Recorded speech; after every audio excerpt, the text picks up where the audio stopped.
लिए online class शुरू किया जा रहा है। हम स्वागत करते हैं अपने माननीय प्रतिकुलपति प्रोफेसर डॉली सिन्हा जी का, विकास पदाधिकारी डॉक्टर के साहू जी का, और हमारे विभाग के पूर्व अध्यक्ष प्रोफेसर चंद्रभानु प्रसाद सिंह जी का, इसके साथ उपस्थित सम्मानित शिक्षकों और छात्र छात्राओं, यह सब श्रेय निश्चित तौर पर माननीय प्रतिकुलपति महोदया को ही जाता है कि जिन्होंने अपने प्रयत्न से इस प्रकार केंद्रीकृत कक्षा के संचालन की सुचारू व्यवस्था आरंभ करवाई, और इससे निश्चय ही पूरे विश्वविद्यालय के छात्र छात्राओं को लाभ प्राप्त होगा। और वर्तमान जो कोरोना काल की चुनौती है, उस चुनौती को अवसर के रूप से, म्यूट कर लीजिए आप लोग, अवसर के रूप में स्वीकार करते हुए वर्तमान संकट की जो स्थिति में अध्यापन एवं शिक्षण का सशक्त माध्यम ऑनलाइन कक्षा की जो शुरुआत है, वह छात्र हित में अत्यंत सराहनीय है, और यह साथ साथ प्रेरक भी है। यह अत्यंत प्रसन्नता की बात है कि आज से हमारे विभाग, विश्वविद्यालय हिंदी विभाग की ओर से केंद्रीकृत रूप में हिंदी प्रतिष्ठा के छात्र छात्राओं के लिए इस प्रकार की कक्षा के आयोजन की व्यवस्था की जा रही है। माननीय कुलपति महोदय काफ़ी व्यस्त रहे हैं मीटिंग के कारण, जिस वजह से उनका जुड़ना संभव नहीं हो पाया है, किंतु उनकी जगह माननीय प्रतिकुलपति हम लोग के समक्ष हैं, और जिनकी प्रेरणा, जिनके आशीर्वचन हमेशा छात्र छात्राओं को, हम सभी को प्राप्त होते रहे हैं, और उनकी प्रेरणा लगातार छात्र हित में रही है, और उत्प्रेरित करने का जो भाव है वह निरंतर हम उनमें देखते हैं, और जो संवाद स्थापित करने का जो भाव है छात्रों के बीच, छात्रों से, यह सब कहीं ना कहीं पूरे विश्वविद्यालय के कल्याण, उसके हित और फिर उसकी समृद्धि, शैक्षणिक जो समृद्धि है, उस ओर संकेत है। फिर हम देखते हैं कि हमने जो कार्यक्रम या जो रूटीन के रूप में, वर्ग तालिका के रूप में जो कुछ तैयार किया है, वह इससे यह लाभ है कि यह हम देखते हैं कि किस प्रकार अनेक विद्वान शिक्षक हैं, उनसे छात्र छात्राओं को जुड़ने का अवसर प्राप्त होगा। एक ही शिक्षक नहीं, बल्कि अनेक शिक्षकों के माध्यम से हम छात्र छात्राओं को नए तरीके से, नई प्रणालियों से, नई पद्धतियों से उन्हें अवगत कराएंगे, और इसका लाभ इन छात्र छात्राओं को मिलेगा। एक रास्ता भी इससे भंग होती है, और एक ही विषय को यदि विभिन्न विद्वान विभिन्न तरीके से, विभिन्न रूपों में अगर पढ़ाते हैं, अध्यापन की शैली अपनाते हैं, तो निश्चित रूप से उससे एक नई चेतना विकसित होती है, और ये छात्र विस्तार के साथ या गहनता पूर्वक अपनी ग्राह्य शक्ति को बढ़ाते हैं, और इसे प्रकारांतर से विशेष लाभ उन्हें प्राप्त होता है। एक और इसमें है कि यह विश्वविद्यालय 4 जिलों तक विस्तृत है, वह दरभंगा से लेकर मधुबनी, समस्तीपुर, बेगूसराय, इन 4 जिलों के छात्र इससे लाभान्वित होंगे। और यह पहली बार का जो प्रयत्न है, इस प्रयत्न से हम सभी एक प्रकार से एक नई जागरूकता का अनुभव करते हैं, एक नई ताजगी का अनुभव विद्यार्थियों सहित शिक्षकों को प्राप्त हो रहा है। तो हम स्वागत करते हैं, और इस कड़ी में जुड़ने के लिए सबसे पहले आशीर्वचन के तौर पर हो या उत्प्रेरक उत्प्रेरणा के दो शब्द प्रोफेसर चंद्रभानु प्रसाद सिंह जी हम लोग के समक्ष हैं। विद्वान चंद्रभानु सर अपने कुछ आशीर्वचन के तौर पर कुछ प्रेरक बातों को सामने रखने का प्रयत्न करेंगे। सबसे पहले धन्यवाद राजेंद्र जी, प्रतिकुलपति महोदया, विकास पदाधिकारी प्रोफेसर के साहू जी, उमेश जी और छात्र छात्राओं। यह विश्वविद्यालय हिंदी विभाग का शिक्षण के क्षेत्र में प्रतिकुलपति महोदया की प्रेरणा से एक नवाचार है, एक नया प्रयोग है कोरोना महामारी के दौरान, और खासकर मिथिला विश्वविद्यालय क्षेत्र का 2/3 हिस्सा बाढ़ से भी प्रभावित रहता है। और इस शिक्षण विधि से हम बाढ़ के दौरान भी वैकल्पिक शिक्षण पद्धति के रूप में इसका सदुपयोग कर सकते हैं। ये सही कहा राजन जी ने कि एकता भंग होती है, विद्वानों का सत्संग होता है, और इसे नवाचार को भी प्रोत्साहन मिलता है। एक स्पष्टीकरण केवल देना है कि ये ऑनलाइन क्लास विश्वविद्यालय का लगभग एक बूस्टर डोज है। महाविद्यालयों की जो अपनी व्यवस्था है, वह चाहे ऑनलाइन लेक्चर लोड करने की बात है या ऑनलाइन व्याख्यान आयोजित करने का जो कार्यक्रम है, वो चलता रहेगा। विभिन्न महाविद्यालय इस तरह के कार्यक्रम कर भी रहे हैं। उसके साथ साथ ये बूस्टर डोज के रूप में विश्वविद्यालय के विभागों द्वारा स्नातक प्रथम खंड के लिए वर्गों की ऑनलाइन व्यवस्था की गई है। और इसलिए कहीं कहीं भ्रम की स्थिति हो रही है कि शायद अब महाविद्यालयों को शिथिल हो जाना है और केवल विश्वविद्यालय स्तर से ही वर्गों का संचालन होगा। इस भ्रम से दूर रहना चाहिए। खासकर मैं छात्र छात्राओं से अनुरोध करूंगा कि वो इस ऑनलाइन वर्ग को थोड़ा लोकप्रिय करें, अधिक से अधिक संख्या में जुड़ें। जबकि पर्याप्त संख्या में पंजीयन हुआ है, लेकिन उस अनुपात में अभी उपस्थिति नहीं है। इसको और प्रसारित करने की जरूरत है। और आपने जो अध्यापन अपने महाविद्यालयों में किया है, उसका एक तरह से रिवीजन भी होगा, नए आयाम भी खुलेंगे, और साथ ही आपको कई तरह के विद्वानों से लाभान्वित होने का अवसर मिलेगा। मेरी जानकारी में शायद बिहार का यह पहला विश्वविद्यालय है जिसने केंद्रीकृत ऑनलाइन शिक्षण व्यवस्था स्नातक स्तरीय कक्षाओं के लिए की है। ये सर्वथा स्तुति प्रयास है, और इसके प्रेरणा स्रोत माननीय प्रतिकुलपति महोदया सर्वथा साधुवाद की पात्रा है कि उन्होंने ऑनलाइन शिक्षण की केंद्रीकृत व्यवस्था का निर्देश देकर, इसके लिए प्रोत्साहित कर उच्च शिक्षा के क्षेत्र में, खासकर बिहार जैसे पिछड़े प्रांत में शिक्षण के नए द्वार खोले हैं। इसलिए उन्हें विशेष रूप से बधाई और आभार।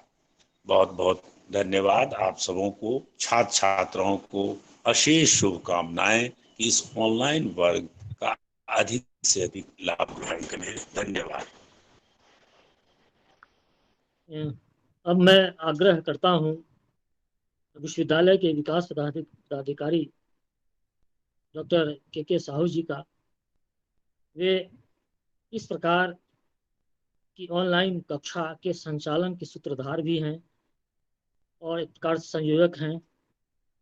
उनसे पुनः आग्रह मैं करता हूं कि अपने 2 शब्द प्रेरणा के, आशीर्वचन के देने की कृपा करें।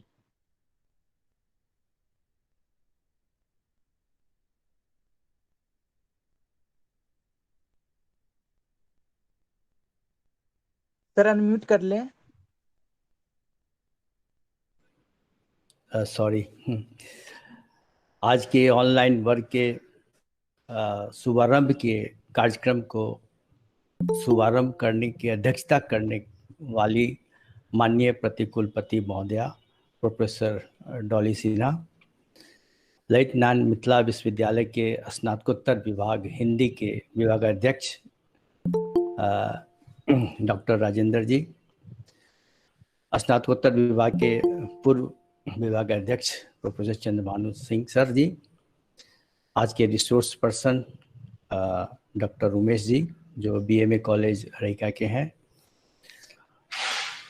चारों जिलों से उपस्थित ऑनलाइन मोड में छात्र छात्राएं जो गूगल मीट से और यूट्यूब लाइव से जुड़े हुए हैं, सबको मेरा अभिनंदन। मैं वनस्पति शास्त्र का शिक्षक हूं और ये हिंदी विभाग में मुझे हिंदी बोलने में कठिनाई होगी या गलतियां होंगी, इसके लिए मैं शुरू में ही मैं माफ़ी मांग लेता हूं आप लोगों से। यह जो कार्यक्रम शुरू हुआ है आज से हिंदी विभाग के स्नातक स्तर के छात्रों के लिए, जिसकी सूत्रधार हमारी माननीय प्रोफेसर डॉली सिन्हा है, जो बहुत ही नायाब तरीके से जो छात्रों को, जैसे चंद्रभानु सिंह जी ने कहा कि बूस्टर डोज देने का कार्यक्रम शुरू किया हुआ है, यह सही रूप में सराहनीय है, अनोखा है और आने वाले समय में बहुत लाभप्रद होगा, इसमें कोई दो मत नहीं है। परंतु इसमें जो अभी फिलहाल जो हमें एक खामियां दिखाई पड़ रही है उसको थोड़ा सा सोचना है। एक जो हर एक महाविद्यालय के एक अपना दायित्व होता है स्नातक छात्रों को अपना शिक्षण प्रदान करना, उसमें बहुत महाविद्यालय बहुत अच्छे ढंग से ऑनलाइन शिक्षा दे रहे हैं, पूरे फुल रूटीन से दे रहे हैं, और उसमें हमारा इंटरफेरेंस अर्थात पीजी विभाग विश्वविद्यालय से कॉलेज के बने बने रूटीन के भीतर घुस जाना, उनके वर्ग को बीच में घुस के अपना सुपरमैसी व्यक्त करना, ये थोड़ा विचलित जैसा लगता है। परंतु मैं ये चाहता हूँ कि यह एक जो वर्ग स्नातक छात्रों के लिए जो किया जा रहा है, वह एक समय फिक्स कर दिया जाए कि ऑनर्स का विषय हर एक दिन 11:30 बजे से हो अगर, और वो केंद्रीयकरण से हो, मतलब विश्वविद्यालय के स्तर पर वो स्लॉट एक वर्ग के लिए या दो वर्ग के लिए छोड़ दिया जाए, और उस समय में सभी प्रधानाचार्य अपने अन्य वर्ग को दूसरे समय में दें, जैसे अन्य डिग्री पार्ट 2, डिग्री पार्ट 3 या सब्सिडियरी या और तरह के वर्ग हो वो करें, लेकिन एक समय फिक्स कर दें जो कि विश्वविद्यालय बूस्टर डोज के अनुसार, जो शब्द उन्होंने इस्तेमाल किया हुआ है, अच्छे वर्ग, इम्पॉर्टेंट वर्ग, कमी ही संख्या में जो मूल चीज जो पढ़ाई होती है स्नातक छात्र को, उसके एक ठोस तैयारी के लिए विश्वविद्यालय स्तर से जो यह कार्यक्रम है उसको कंटिन्यू किया जाए, तो शायद महाविद्यालयों में इसका रोष नहीं होगा कि हमारा ये कार्यक्रम डिस्टर्ब हो रहा हो। दूसरी बात, ऑनलाइन वर्क का ये हम लोग पिछले 2nd ईयर है हम लोग का यह प्रयास, और शायद हम लोग पूरे बिहार में इस क्षेत्र में विश्वविद्यालय स्तर पर खास करके थोड़ा अनुभव भी प्राप्त किए हुए हैं। उस अनुभव के प्राप्त पर छात्रों को जो फायदा होता है, जो होना चाहिए वो उतना नहीं हो रहा है, इस पर हम लोगों ने बहुत मंथन किया, और मंथन करने के बाद हम लोगों ने बहुत तरह की बातें समय समय पर करते रहे हैं। माननीय प्रतिकुलपति महोदया जब से आई हैं तब से तो इस पर हमेशा लगी रहती हैं कि हमारे पास 100 नंबर ऑफ ऑनलाइन छात्रों की संख्या जुड़ने का कैपेसिटी है, उसको बढ़ाया जाए और इसको अच्छे ढंग से रूटीन वर्क में किया जाए, क्योंकि यह जो एक हम लोग विकसित किया है ऑनलाइन पढ़ाई के लिए, ये सही मायने में जनरल ऑफलाइन के साथ साथ इसका पैरेलल कुछ विशेष फायदा भी है। ये बात तो दो मत नहीं है कि ऑफलाइन का पढ़ाई कभी भी ऑनलाइन पढ़ाई पूरा नहीं कर सकता है, लेकिन कुछ एडिशनल हम लोग सपोर्ट कर सकते हैं जो हमेशा यह कंटिन्यूटी में चलेगा, यह मुझे पूरी आशा है। और कई तरह की चीज़ें हैं जो ऑनलाइन स्तर पर सीधे बच्चों से जुड़ के दे दिया जाता है, नोट दे दिया जाता है, कई तरह के डाउट एक साथ सारे बच्चों के साथ डिस्कस हो जाता है, व्हाट्सएप ग्रुप में एक आपस में बच्चों का एक संबंध बढ़ता है। यह सब एक एडिशनल फायदा है जो हम लोग को दिखाई पड़ रहा है। आने वाले समय में इस तरह की चीज़ को और सुदृढ़ करने का हम लोग प्रयास करेंगे, और यह प्रयोग जो हम लोग कर रहे हैं निश्चित रूप से इसका रिजल्ट आगे आएगा। आज के हिंदी प्रतिष्ठा के छात्रों को छोटा सा हम कुछ टिप्स देना चाहते हैं जिसके सहारे आप इस वर्ग का बहुत लाभ उठा सकेंगे। पहला टिप कि आप समय से लॉगिन करें। अगर समय 11 बजे है तो 11:55 में ही लॉगिन कर लें। 5 मिनट समय आप अपने को स्थिर बनाने के लिए, मानसिक अवस्था को ठीक करने के लिए 5 मिनट पहले लॉगिन कर लें। बीच में वर्ग छोड़े नहीं। प्राय देखते हैं बच्चों को उबाऊ होने लगता है तो क्लास छोड़ लेते हैं, कोई काम आ जाता है छोड़ देते हैं। तो यह ऑफलाइन जैसे ही उस मानसिकता से जुड़े, तैयारी हो के क्लास में बैठे, जहां भी बैठे वहां पर निश्चित रूप से एक साइलेंट रूम हो, हल्ला हंगामा ना हो, वह रूम को इस्तेमाल करें। जहां बैठे आप कॉपी और पेन लेके जरूर से बैठें। अच्छे अच्छे व्याख्यान होने वाले हैं, उस व्याख्यान का पूरा लाभ उठाएं, अपने शब्दों में लिखें। आप तो हिंदी के छात्र हैं, हिंदी के लेखन की पद्धति को शिक्षकों से सीख के उसके टिप्स को लेते रहें। परीक्षा के और सिलेबस के हिसाब से जो पढ़ाई होती है, जो पॉइंट लिखे जाते हैं, उसको आप वर्ग में ही नोट कर लें, जो वर्ग के बाद उसको डिस्कस कर लें।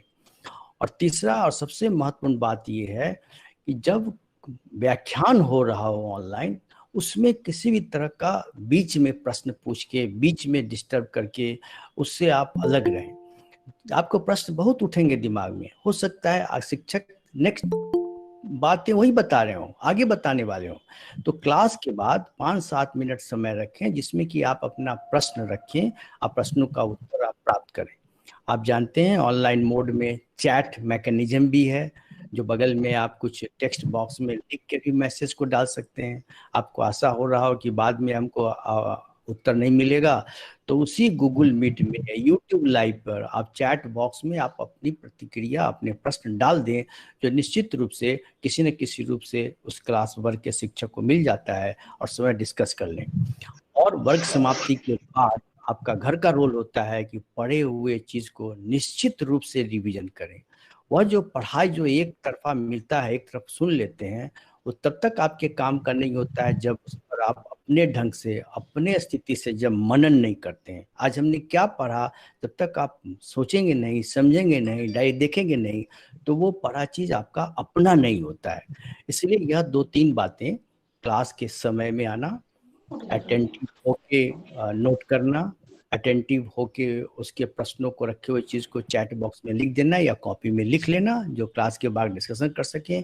और वर्ग समाप्ति के बाद निश्चित रूप से मनन करना, ये बहुत बड़ा फायदा होता है। ये सब बहुत बड़ा आशा लेके हम लोग ये कार्यक्रम शुरू किए हुए हैं, और पूरा छात्र छात्राओं से मेरा अनुरोध है कि इस चीज को सफल बनाएं, फायदा उठाएं, अपना भविष्य को सुधारें। और बड़े बड़े लोग के साथ ऑनलाइन से जुड़ जाते हैं जो ऑफलाइन से नहीं जुड़ पाते थे, यह आपका सौभाग्य है कि इसका आप फायदा उठा सकते हैं। आने वाले समय के लिए हमारा अभिनंदन और भविष्य की शुभकामना हमारे साथ, दिल के साथ है। बहुत बहुत धन्यवाद सर। ये बहुत बहुत धन्यवाद सर प्रेरक शब्दों के लिए, और छात्र छात्राओं को आपके इस उत्प्रेरक कथन को आत्मसात करना चाहिए। उनके भविष्य के लिए, उनके अध्ययन के लिए यह पूर्णतः अपेक्षित है, आवश्यक है। इस पर इन्हें गौर करना चाहिए और ध्यान देना आवश्यक है। अब मैं इस विश्वविद्यालय की विदुषी प्रति कुलपति माननीय डॉली सिन्हा जी से विशेष रूप से आग्रह निवेदन करता हूं कि वे अपने उत्साह, उत्प्रेरक और आशीर्वचन के शब्द छात्र छात्राओं के हित में व्यक्त करेंगी, क्योंकि यह सारा कुछ श्रेय उन्हीं का है। इस प्रकार की कक्षा के संचालन की सूत्रधार जैसा कहा भी गया रही हैं, और निश्चय ही इस विषम स्थिति में दूसरा विकल्प और क्या हो सकता है। और जो मार्ग उन्होंने चयनित किया है वह पूर्णतः छात्राओं के हित में ही नहीं बल्कि शिक्षक से लेकर पूरे विश्वविद्यालय के हित में है। और खाली बैठे रहने से बेहतर और उसे कहीं अधिक बेहतर है कि व्यक्ति इससे जुड़ा रहे। छात्र छात्राएं इस माध्यम से अपने आप को सक्रिय रखें और यही उनके जीवन के लिए धीरे धीरे निरंतर प्रयास के साथ। विश्वविद्यालय की स्थिति ठीक है कि सभी छात्राएं इससे जुड़ नहीं पाते, एक समस्या है, जटिलता है। दूर दराज में रहने वाले जो छात्र हैं उनके पास इस प्रकार के फोन नहीं है, मोबाइल फोन की उसका उपयोग कर सकें, वहां तक नेट नहीं पहुंच पाता है, या इस प्रकार की कुछ अपनी खास कमियां हैं। इस सब के बावजूद निश्चय ही यह जो प्रयास है विश्वविद्यालय का, माननीय प्रतिकुलपति महोदय का, यह पूर्णतः सराहनीय है। और इस प्रयास से हम सभी लाभान्वित हैं, हम सभी सक्रिय हैं, तत्पर हैं, और इस प्रेरणा से निश्चित रूप से छात्र छात्राओं को लाभ प्राप्त होगा। तो अब मैं पुनः निवेदन करता हूँ माननीय प्रतिकुलपति महोदय प्रोफेसर डॉली सिन्हा जी से कि वे अपने कुछ आशीर्वाद के वचन, प्रेरक वचन व्यक्त कर हमें आभारी करें। माननीय प्रतिकुलपति महोदय।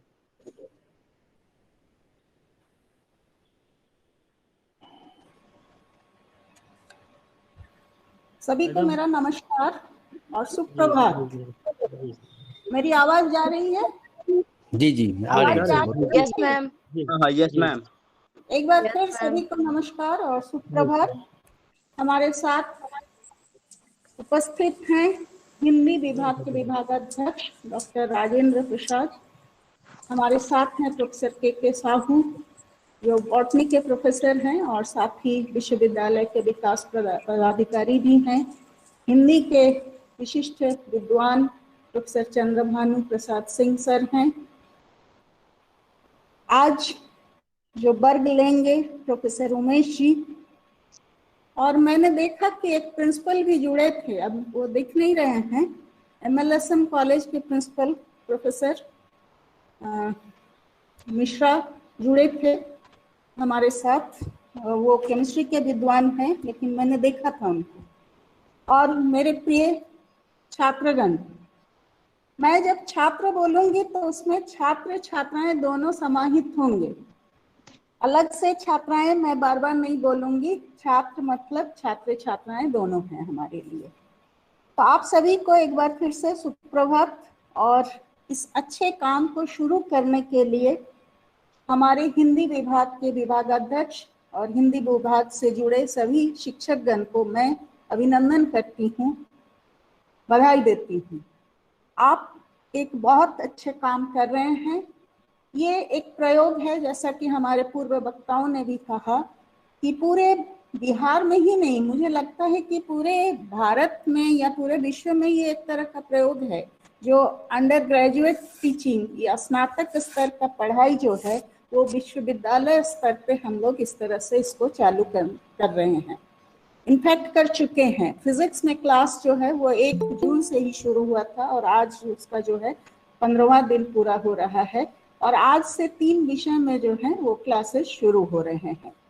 हम सभी जानते हैं कि हमारे यहाँ संसाधनों की कमी है, हमारे यहाँ आर्थिक संसाधन कम है, हमारे यहाँ जो ह्यूमन रिसोर्स हम बोलते हैं, शिक्षकों की संख्या भी कम है।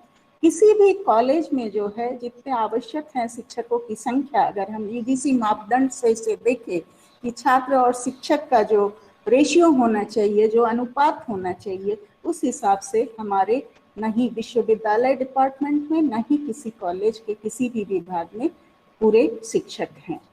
तो इस कमी को हम लोग कैसे पूरा करें, इसको सोचते हुए एक मेरा विचार है कि when you have resource crunch you have to strategize better। मतलब आपका जो अगर संपदा की कमी है, संसाधनों की कमी है, तो उस समय जो है आप अपना बुद्धि का इस्तेमाल कीजिए और एक अच्छे जो है योजना बनाइए जिससे आप उसको ओवरकम कर सकते हैं, उससे निकल सकते हैं, नया कुछ कर सकते हैं। तो इसी सोच के अनुसार ये आप ये भी सोचिए कि ये पैंडेमिक जो आया, कोविड-19 पैंडेमिक, उसने हम लोगों से बहुत कुछ छीन लिया, हमारी आज़ादी छीन ली। हम जब चाहे बाहर नहीं निकल सकते हैं, हमारे कई प्रियजन चले गए, तो हम डिप्रेस्ड भी रहते हैं कई बार।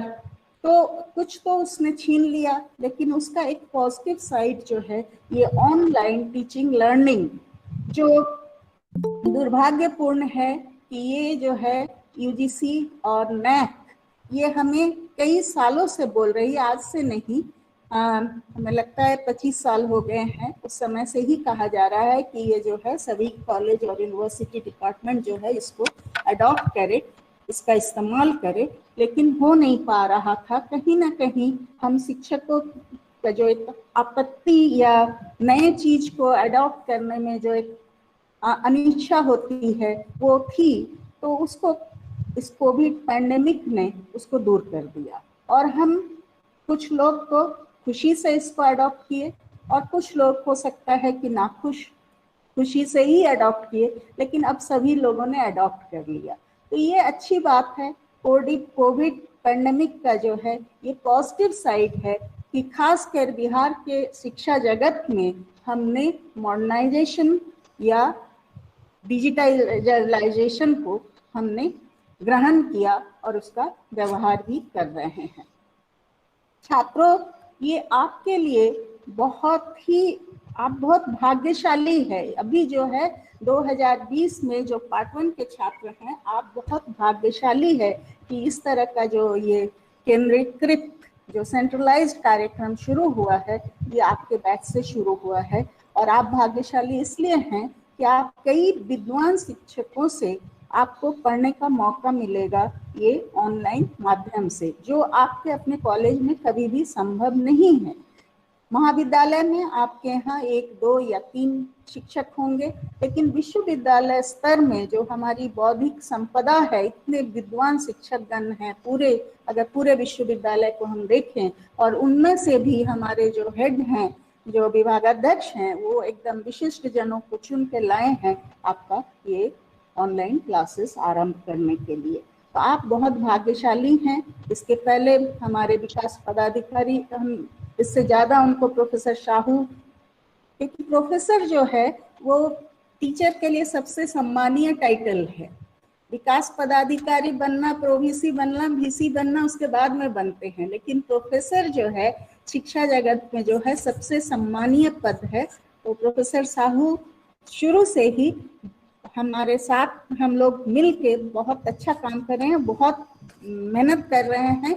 वो कि सभी क्लास जो है, जो उनके विषय नहीं है, उसमें भी वो पूरी सहयोग देते हैं और पूरे समय रहते हैं कि क्लास जो है वो सुचारू रूप से चल सके। इसके पहले हम लोगों ने पीजी के कई कोर्सेज का क्लास करवाया। अभी पार्ट 3 का जो जीईएस पेपर है उसके भी क्लासेस चल रहे हैं, और इन सबों में प्रोफेसर साहू का बहुत बहुत बड़ा योगदान रहा। तो उनको मैं विशेष धन्यवाद करती हूँ।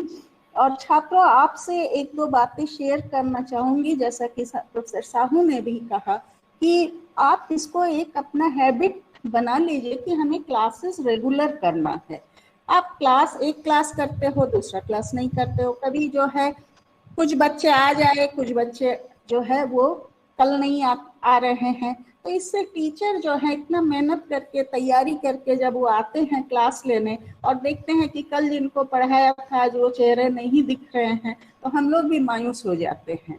अभी मुझे कुछ छात्र दिख रहे हैं स्क्रीन में, और मुझे अच्छा लग रहा है कि ये जो छात्र आप दिख रहे हैं स्क्रीन में, आप बहुत मोटिवेटेड दिख रहे हो, आप काफ़ी डिटरमिन्ड दिख रहे हो। तो मुझे आशा है कि ये जो कार्यक्रम हम लोग चला रहे हैं इससे आप लाभान्वित होंगे और क्लास जो है वो नियमित करेंगे, और अपने ही नहीं करेंगे, अपने जितने जो आपके दोस्त हैं, जो आपके जान पहचान के विद्यार्थी हैं, सबको आप मोटिवेट भी करेंगे।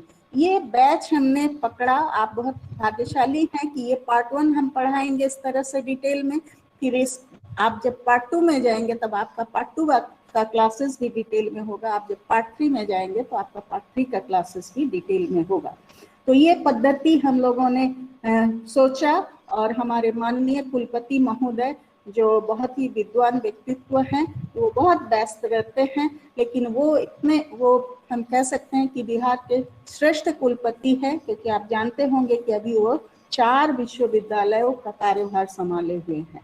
तो आप सोच सकते हैं कि उनमें कितनी श्रेष्ठता है, तभी उनको हमारे जो है चांसलर महोदय इतना दायित्व देते हैं।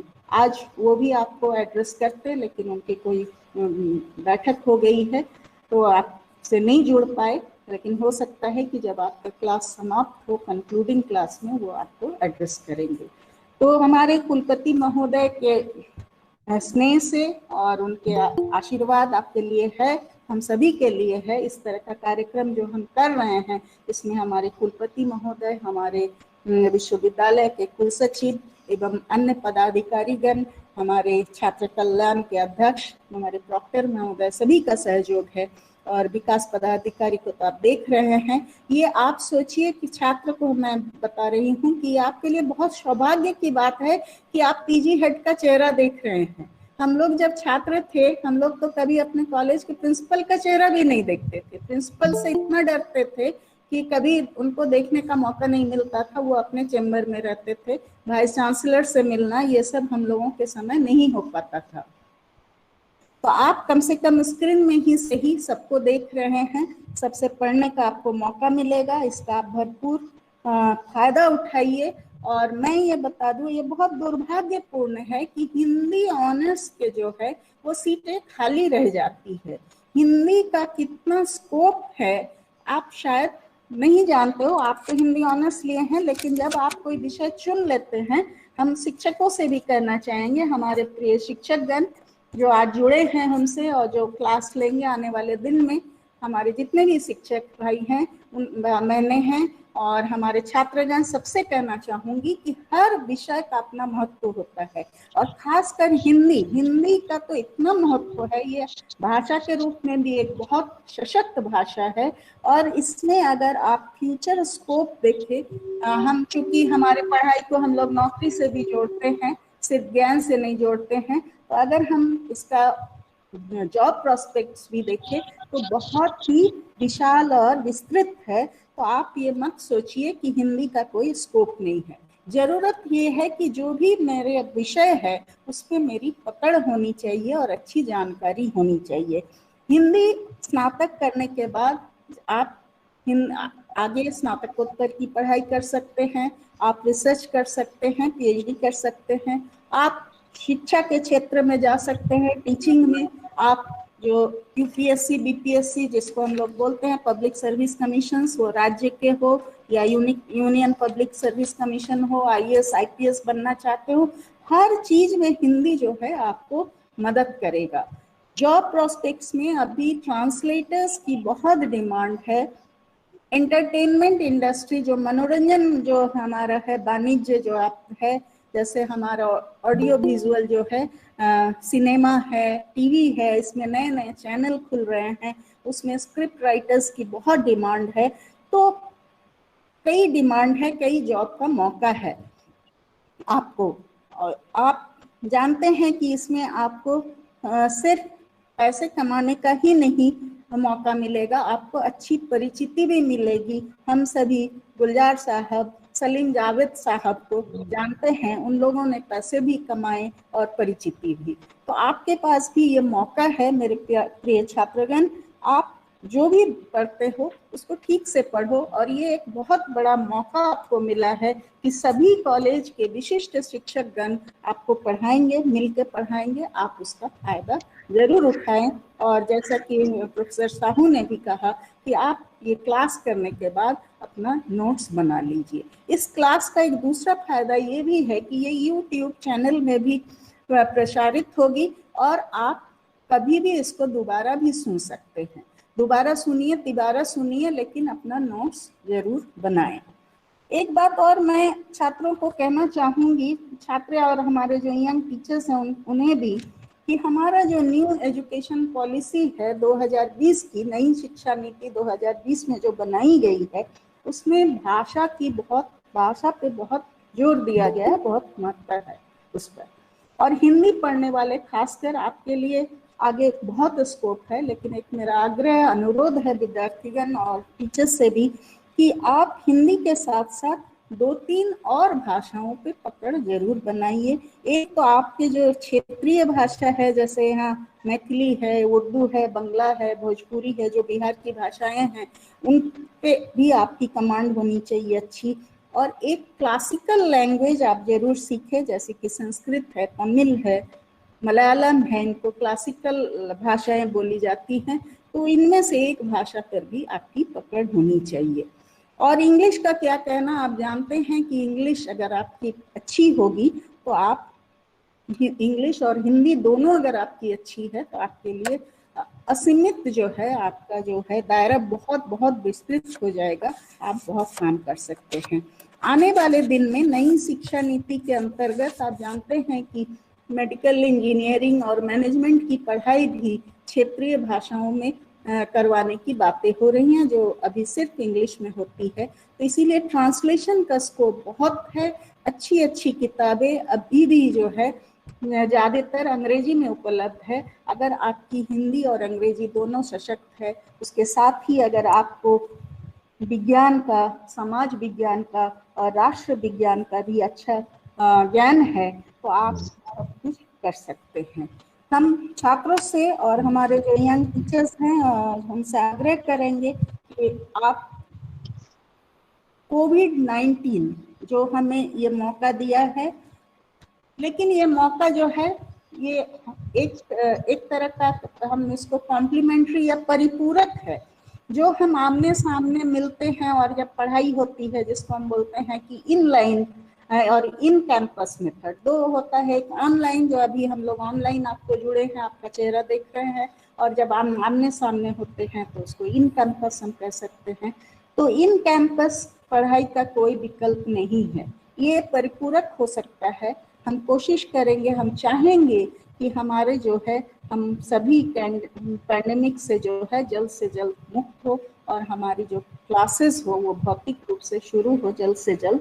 तो उसके लिए ये जरूरी है कि हम सभी जो है पैंडेमिक या कोविड पैंडेमिक का जो व्यवहार है, उपयुक्त व्यवहार जो है, उसका पालन करें। हमने पहला जो वेव आया और वो घटने लगा तो हम बहुत उसको ढीला छोड़ दिए और हमने नियम मानना छोड़ दिया, इसीलिए ये दूसरी लहर भी आ गई। और दूसरी लहर जो है वो पहली लहर से करीब 13 गुना खतरनाक हो गया।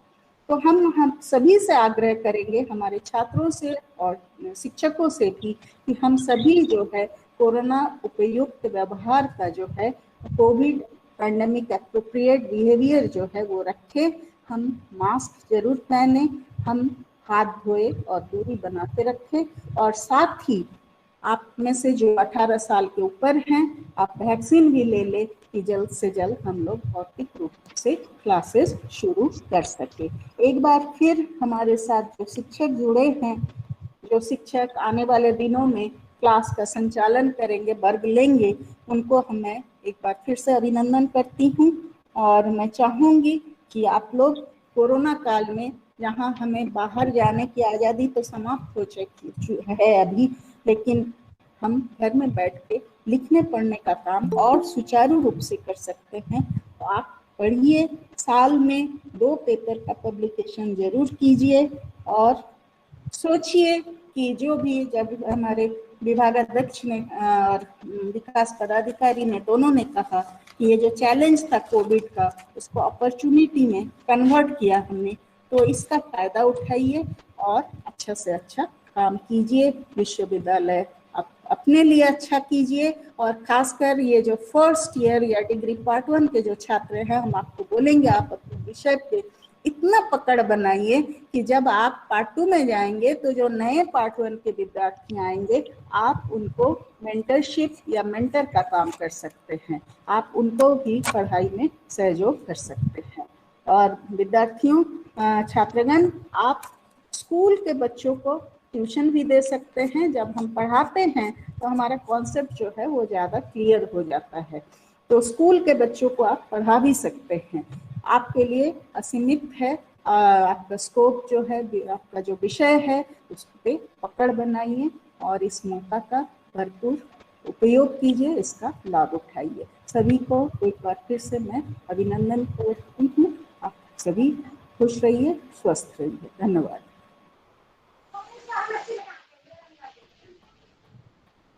धन्यवाद।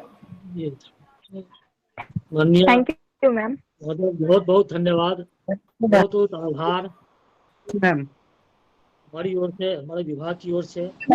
और इसके साथ हम कैसे आपने छात्र छात्राओं को उत्प्रेरित किया कि वे अपनी कक्षा से संबद्ध रहें, जुड़े रहें और हिंदी के प्रति उनकी अभिरुचि बढ़े ही नहीं बल्कि इस क्षेत्र में वे अपनी प्रतिभा को भी सामने रखें, क्योंकि इसका क्षेत्र काफ़ी व्यापक है। स्कोप हिंदी का काफ़ी मजबूत है। लोग इस बात को समझते नहीं हैं, और यदि समझ लें, हिंदी के प्रति उनकी अभिरुचि हो, हिंदी का गहन अध्ययन चिंतन मनन करें, तो निश्चित रूप से इसमें पैसे की ही प्राप्ति नहीं है, बल्कि आपने जैसा कहा कि इसमें काफ़ी प्रसिद्धि भी है, और एकदम सही बात है। अपेक्षा इस बात की है कि इस और वे विशेष रूप से ध्यान दें। तो इस प्रकार आपने किस प्रकार विषम परिस्थिति में छात्र छात्राएं कैसे इन कक्षाओं से जुड़कर विद्वानों के विशेष व्याख्यान से लाभान्वित हो सकते हैं, कैसे अपनी शैक्षणिक गतिविधि को मजबूत बना सकते हैं, और इस विषम दौर में कैसे हम अपनी प्रतिभा को उजागर कर सकते हैं, इसके लिए बहुत बहुत इस उद्गार या आशीर्वचन के लिए मैडम का बहुत बहुत आभार। विभाग की ओर से भी मैं आभारी हूँ प्रोफेसर के साहू जी का, जो विकास पदाधिकारी हैं। उन्होंने किस प्रकार कुछ टिप्स दिए हैं छात्र छात्राओं को कि कैसे अपनी शैक्षणिक गतिविधि को आगे बढ़ा सकते हैं, कैसे सीरियस होकर, कैसे क्लास के साथ नियमित होकर, और फिर क्लास के बाद उस कक्षा में जो पढ़ाए गए विज्ञानों के विचारों को वे चिंतन मनन के द्वारा और अपनी शैक्षणिक गतिविधि को मजबूत बनाए रखें। इसके साथ साथ मैं उनके प्रति आभार व्यक्त करता हूं कि अपना समय देकर उन्होंने छात्रों को उद्बोधित किया। मैं आभारी हूं चंद्रभानु सर का भी, जिन्होंने कहा कि यह इस प्रकार की कक्षा का संचालन बूस्टर डोज है। सही बात है, महाविद्यालय के स्तर पर तो वहाँ शिक्षक पढ़ाते ही हैं, साथ साथ एक विश्वविद्यालय के स्तर पर यह जो प्रयोग किया जा रहा है, यह प्रयोग भी सही मायने में उन छात्रों की गतिविधि को काफी मजबूती प्रदान करने वाला है। और अगर ये छात्र छात्राएं अपनी पढ़ाई के प्रति, अपने अध्ययन के प्रति यदि जागरूक रहेंगे, सतत प्रयत्नशील रहेंगे, तो निश्चित रूप से उन्हें भरपूर लाभ प्राप्त होगा, इसमें कोई संदेह नहीं है। तो इस प्रकार हम आप सबों के प्रति आभार प्रकट करते हैं। मैं आभारी हूँ माननीय कुलपति महोदय का भी, वे अभी नहीं है, इस कार्यक्रम से जुड़े हुए नहीं हैं, लेकिन अगर अवकाश उनके पास होता, इतनी व्यस्तता उनकी रही है, तो निश्चित रूप से, चूंकि छात्रों के प्रति भी उनका लगाव जबरदस्त है और वे चाहते हैं कि विश्वविद्यालय हर क्षेत्र में ऊंचाई को छुए, तो ऐसे माननीय कुलपति के प्रति भी मैं उनकी उपस्थिति में भी आभार व्यक्त करता हूं। और इतना ही नहीं, कुल सचिव महोदय भी इस प्रकार की कक्षा के संचालन के लिए भी प्रतिबद्ध हैं। मैंने देखा कि जिस दिन मैंने उनको भेजा ऑनलाइन रूटीन के लिए और पत्र भेजा, ठीक उसी समय आधे घंटे में उन्होंने सारा काम संपादित कर दिया। तो इस प्रकार कुल सचिव महोदय भी इस प्रकार अपनी तत्परता दिखा रहे हैं कि छात्रों का हित हो। और मैं उमेश बाबू यानी उमेश कुमार उत्पल, जो बहरी कॉलेज के प्रोफेसर हैं, हिंदी के अध्यक्ष भी हैं और एक बड़े कलाकार भी हैं, उनके प्रति भी मैं आभार व्यक्त करता हूं। उनका दूसरा वर्ग है मेरे बाद, तो वे आए, आप सभी आए और छात्र जुड़े, इसके लिए मैं बहुत बहुत आभारी हूं। और हिंदी विभाग की ओर से भी मैं अपना आभार व्यक्त करता हूं। बहुत बहुत धन्यवाद। अब चंद्रभानु सर थोड़ा जी क्लास के प्रति कुछ समय दीजिए।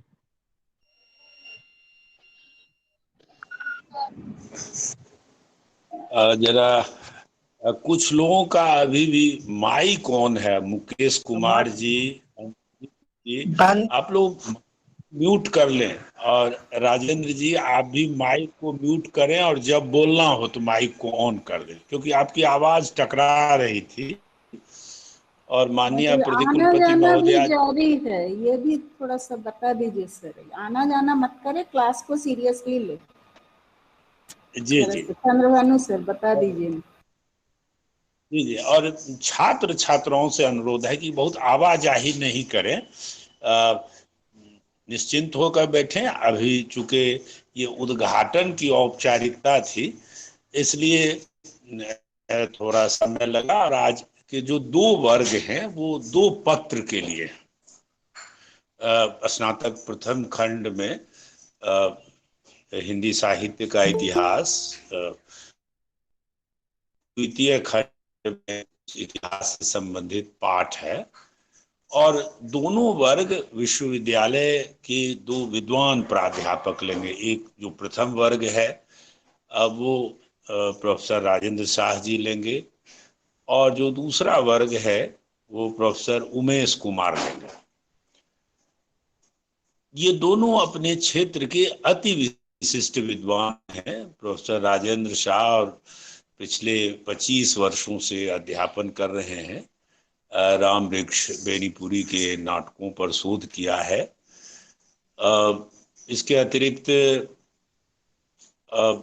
साहित्यिक गतिविधियों से जुड़े रहे। खासकर इसके पूर्व ये बेगूसराय में पदस्थापित थे, गणेश दत्त महाविद्यालय में, और बेगूसराय जिला जनवादी लेखक संघ के आप अध्यक्ष भी हैं। कई सम्मान आपको मिला है, और उसमें उल्लेखनीय है डॉक्टर आनंद नारायण शर्मा स्मृति सम्मान। निरंतर पत्र पत्रिकाओं में लेखन करते रहे, शोध निर्देशन किया है, और समर्पित शिक्षक हैं। जब मैं प्रधानाचार्य था जीडी कॉलेज बेगूसराय का, उस समय इनकी प्रतिभा से परिचित हुआ। और ये समर्पित शिक्षक हैं, विद्वान व्यक्ति हैं। उस बेगूसराय के पूर्व में पार्श्ववर्ती बरौनी में कार्यरत था, और वहाँ भी इनके अध्यापन और इनके वैदुष्य की खुशबू पहुंचती रहती थी। तो हम अपने छात्र छात्राओं को कहें कि ऐसे विद्वान व्यक्ति से आज के वर्ग का शुभारंभ हो रहा है। उमेश उत्पल उत्कृष्ट कूट के कलाकार हैं, खासकर मिथिला पेंटिंग, और अद्भुत काम किया है बिहारी के दोहों की रंग चेतना पर। यानी मध्यकालीन जो कविता है उसका संबंध मध्यकालीन रंग चेतना से है। यानी इंटरडिसिप्लिनरी अप्रोच रहा है उमेश जी का। उमेश जी विश्वविद्यालय के भावी विभागाध्यक्ष भी हैं, वो भी 25 वर्षों से अध्यापन कर रहे हैं।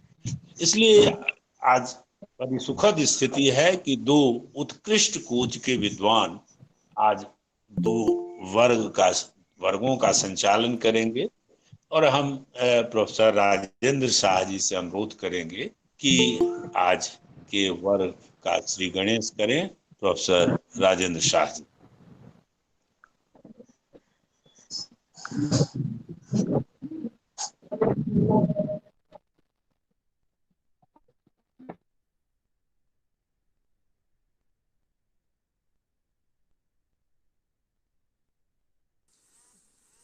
सर म्यूट ओपन कीजिए। राजेंद्र जी अनम्यूट करके बोलना शुरू कीजिए।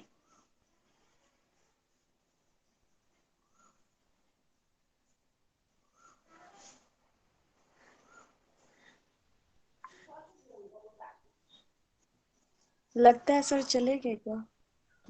राजेंद्र जी आप अपना माइक अनम्यूट कीजिए, अपना व्याख्यान आरंभ कीजिए। क्या लगता है राजेंद्र जी के साथ लिंक प्रॉब्लम हो रहा है? कृपया। हाँ राजेंद्र जी आप हाँ अब राजन जी, शुभारंभ जी किया जाए। जी सर। शुरू करते हैं। जी।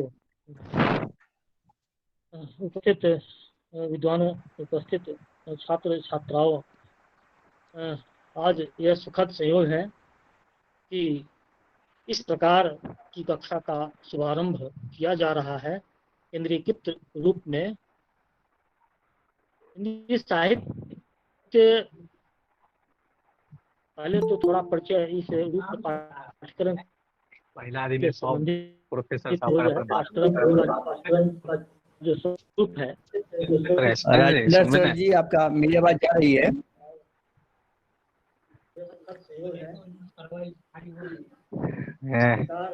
इंट्रोडक्शन नहीं सुने हैं?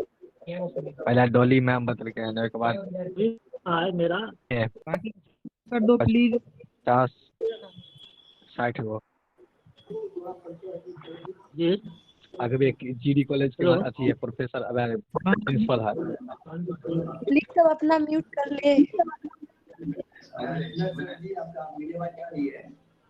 अनुरोध पूर्वक कहना है कि सभी अपना माइक म्यूट कर लें। हाँ, अपना अपना माइक म्यूट कर लेने की जरूरत है, तभी आवाज साफ सुनाई पड़ेगी।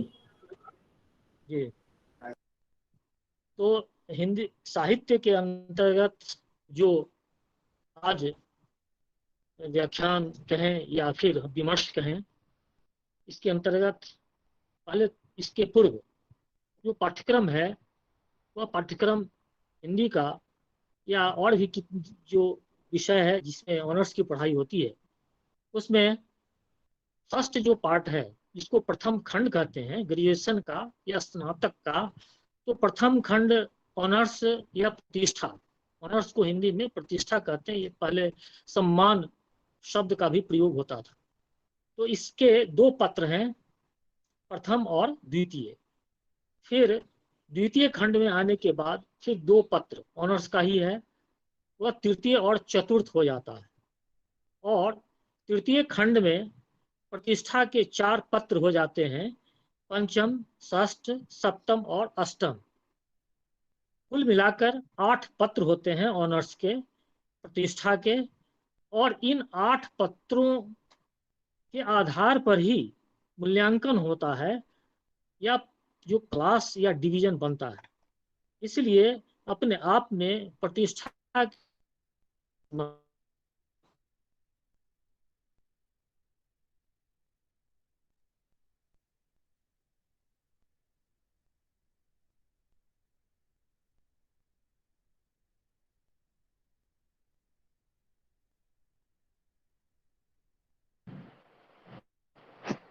आवाज नहीं आ रही है सर? क्या हुआ सर, नेटवर्क प्रॉब्लम हो गया क्या?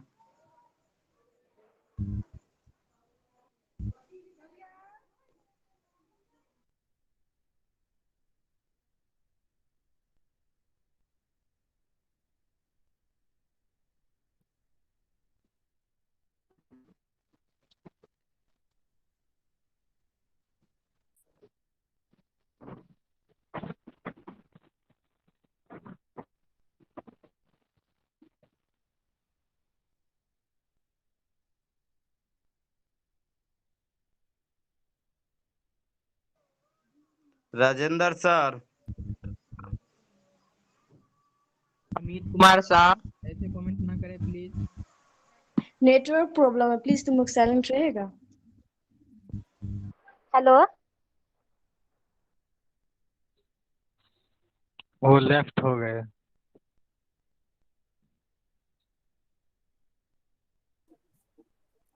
इंतजार कीजिए। लगता है सर को थोड़ा कोई टेक्निकल प्रॉब्लम है। आप लोग शांति बनाए रखें, हम बात कर रहे हैं सर से।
बोल रहे हैं।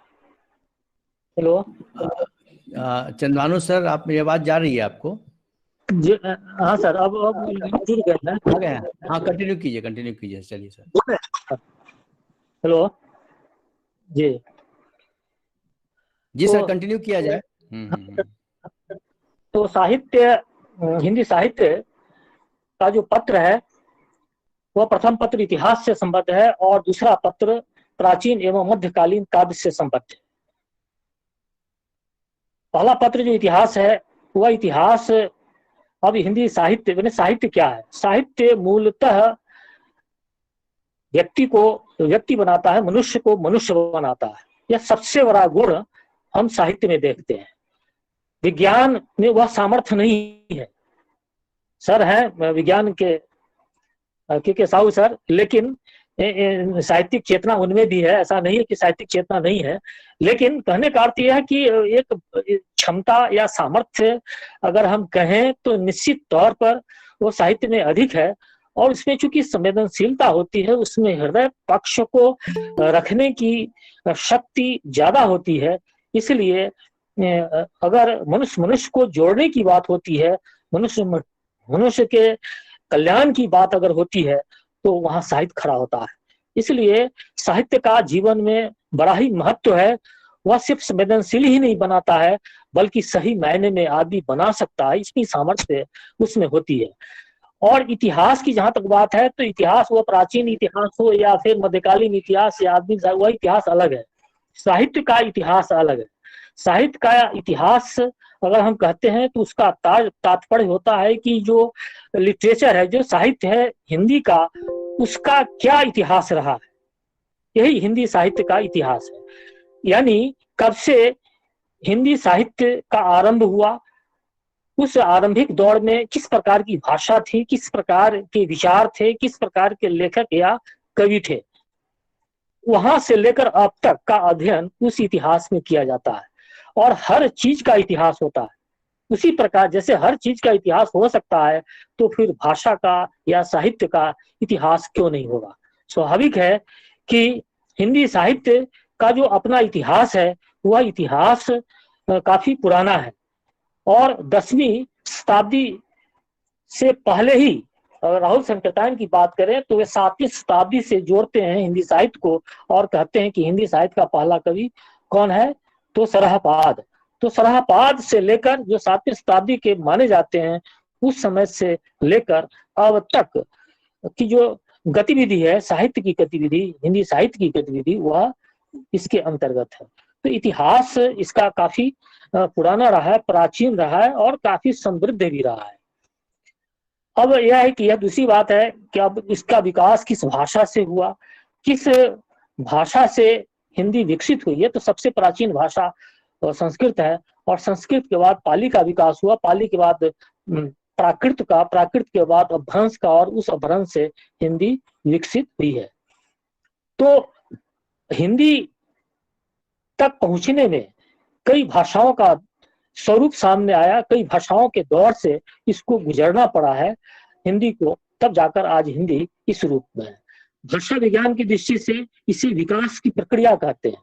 अब भ्रंशकार कहते हैं किसी शब्द का जो विकृत या जो बिखरा हुआ रूप है, अभ्रंश रूप है, तो वह रूप भले ही सुनने में अटपटा सा लगे, लेकिन कहीं न कहीं भाषा विज्ञान की दृष्टि से उसका विकसित रूप माना जाता है। तो हिंदी साहित्य के इतिहास को जैसे 4 कालों में बांटा गया। 4 काल के अंतर्गत, जैसे आरंभ में शुक्ल जी ने तो उसे वीरगाथा काल कहा, लेकिन आदिकाल, भक्ति काल, रीति काल और फिर आधुनिक काल।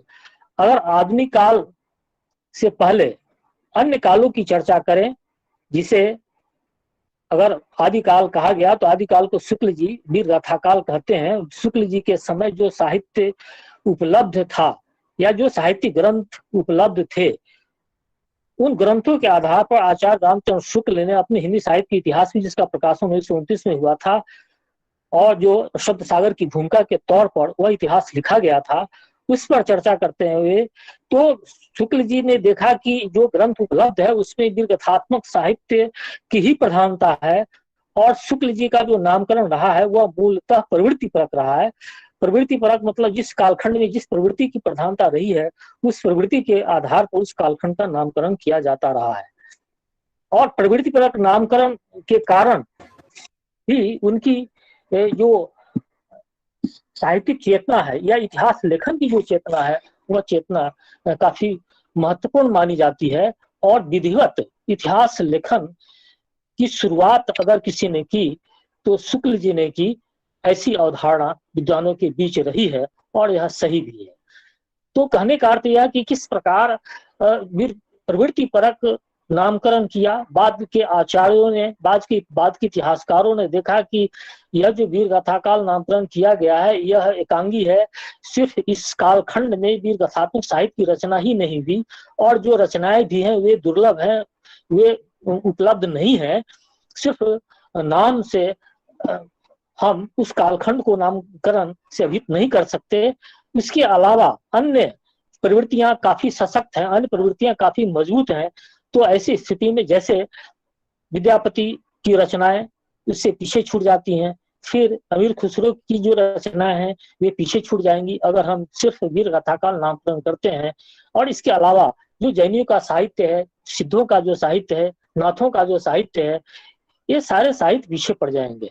ऐसी स्थिति में ऐसा नामकरण किया जाए जो भ्रम उत्पन्न न करे और इसीलिए आदिकाल नामकरण किया गया, जिससे भाषा और साहित्य दोनों के आरंभिक रूप का प्रकटीकरण हो, उसका स्पष्टीकरण हो, उसका द्योतक हो। इसलिए हजार प्रसाद द्विवेदी हो या अन्य बाद के जो इतिहासकार हैं उन्होंने उस वीर गाथाकाल की जगह आदिकाल नामकरण करना ज्यादा समीचीन माना।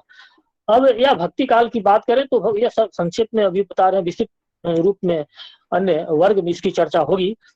तो भक्ति नाम से ही स्पष्ट है, ईश्वर के प्रति जो अनन्य अनुरक्ति है, आस्था है, प्रेम या विश्वास है, उसको भक्ति कहते हैं। तो भक्ति का जो स्वरूप है वह काफी व्यापक है, चाहे निर्गुण मार्ग से हो या सगुण मार्ग से हो।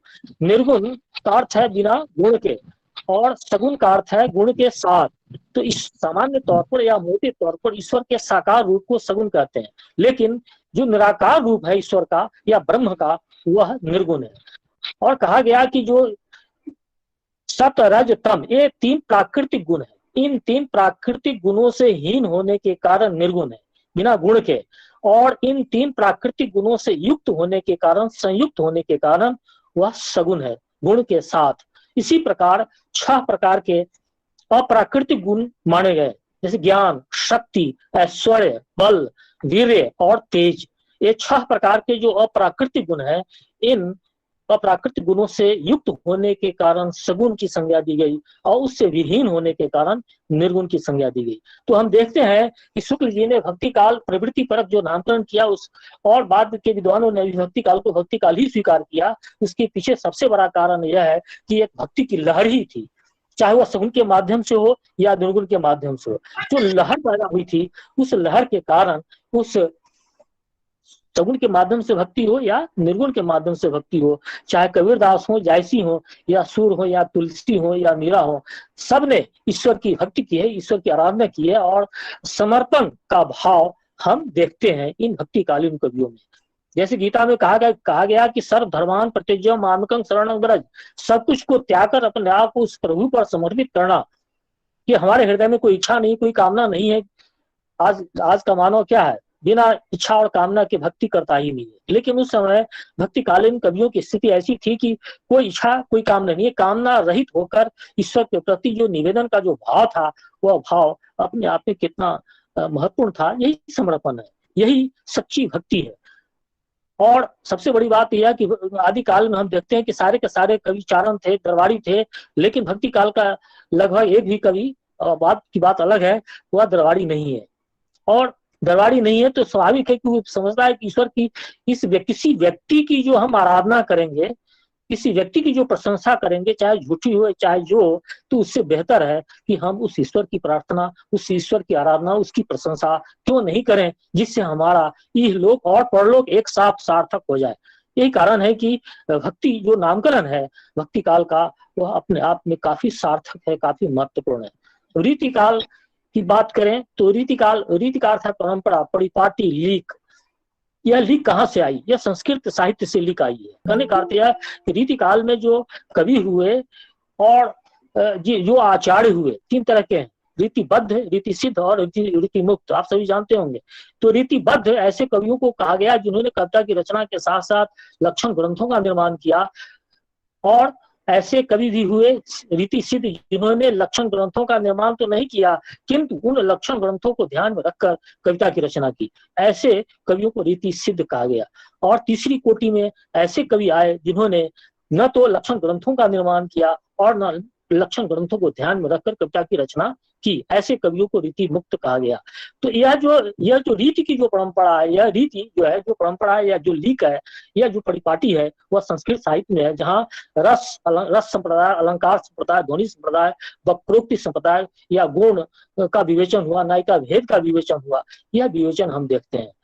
और उसका हूबहू अनुकरण एक प्रकार से रीतिकालीन आचार्यों ने किया। सिर्फ भाषा का अंतर है, अपनी ओर से कोई नई बात जोड़ने की चेष्टा नहीं की इन रीतिकालीन आचार्यों ने, जो कवि भी थे और आचार्य भी थे। इसलिए कहा भी जाता है कि रीतिकाल के कवि न तो सफल कवि हो पाए और न सभी सफल आचार्य हो पाए।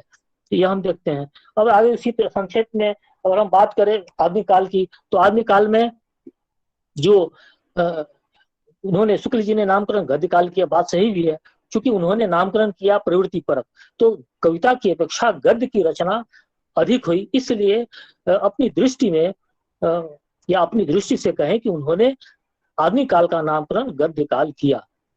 लेकिन बाद में चलकर आधुनिक काल ही नामकरण ज्यादा सटीक माना गया, क्योंकि अगर हम गद्य काल करते हैं तो इसका अर्थ यह भी होता है, या एक भ्रम की स्थिति यह भी होती है कि इस कालखंड में कविता की रचना हुई ही नहीं। जैसे जबकि अगर माना जाए तो कमायनी है, साकेत है, या फिर प्रिय प्रवास, या अन्य जो महाकाव्य लिखे गए या अन्य जो महत्वपूर्ण कविताएं लिखी गई, तो इसका महत्व शून्य पड़ जाता। इसलिए आधुनिक काल नामकरण से उस भ्रम की स्थिति नहीं होती कि सिर्फ गद्य ही लिखा गया, कविता की रचना नहीं हुई। तो कहने का अर्थ यह कि किस प्रकार इतिहासकारों ने संक्षेप में, जो अभी मैंने इसकी चर्चा की, कि हिंदी साहित्य के इतिहास का जो काल विभाजन किया या उसका नामकरण किया।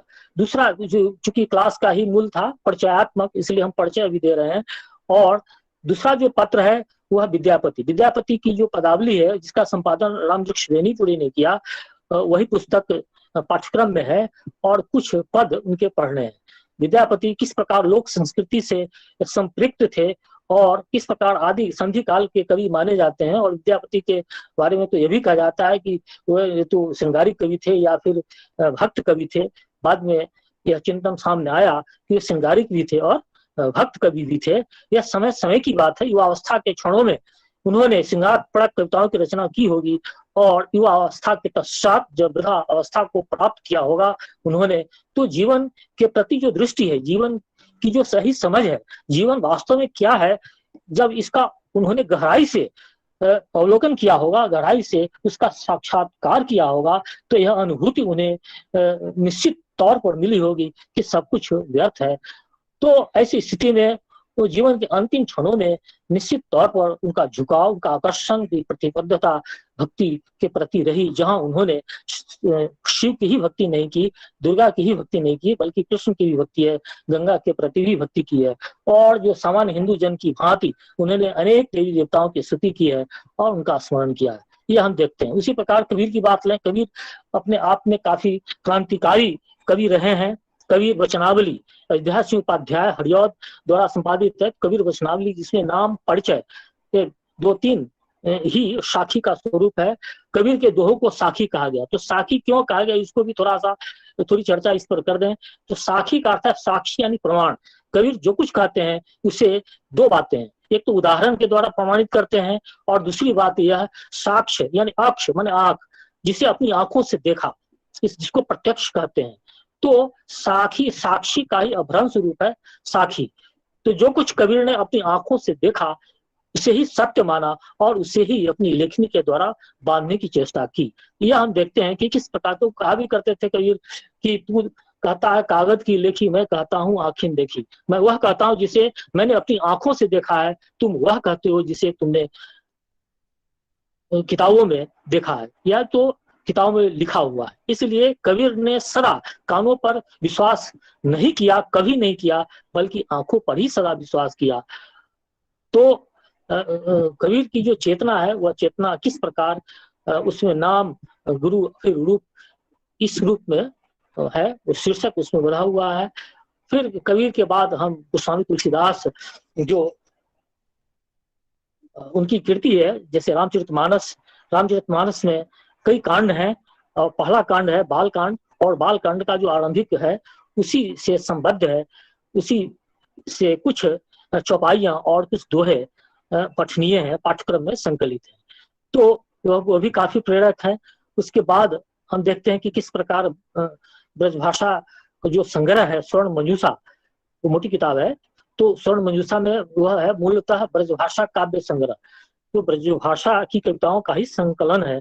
उसमें सूरदास के जो पद है, तो ये पद पढ़ने सूरदास की भक्ति कृष्ण के प्रति किस प्रकार अनन्य रूप में है वह है।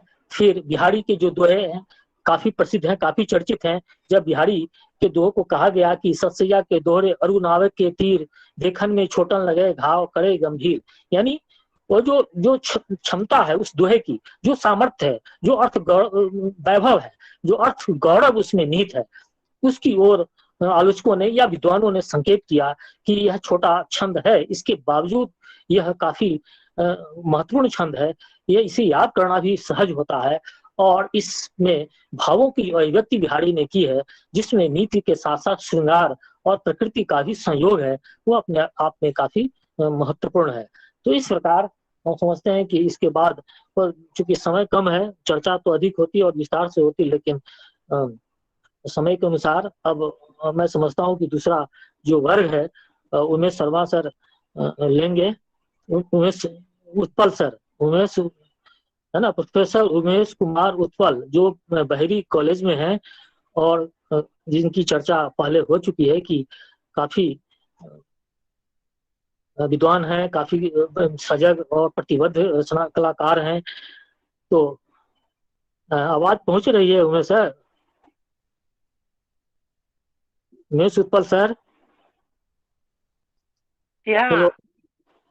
हेलो। हाँ सर, आप शुरू करेंगे?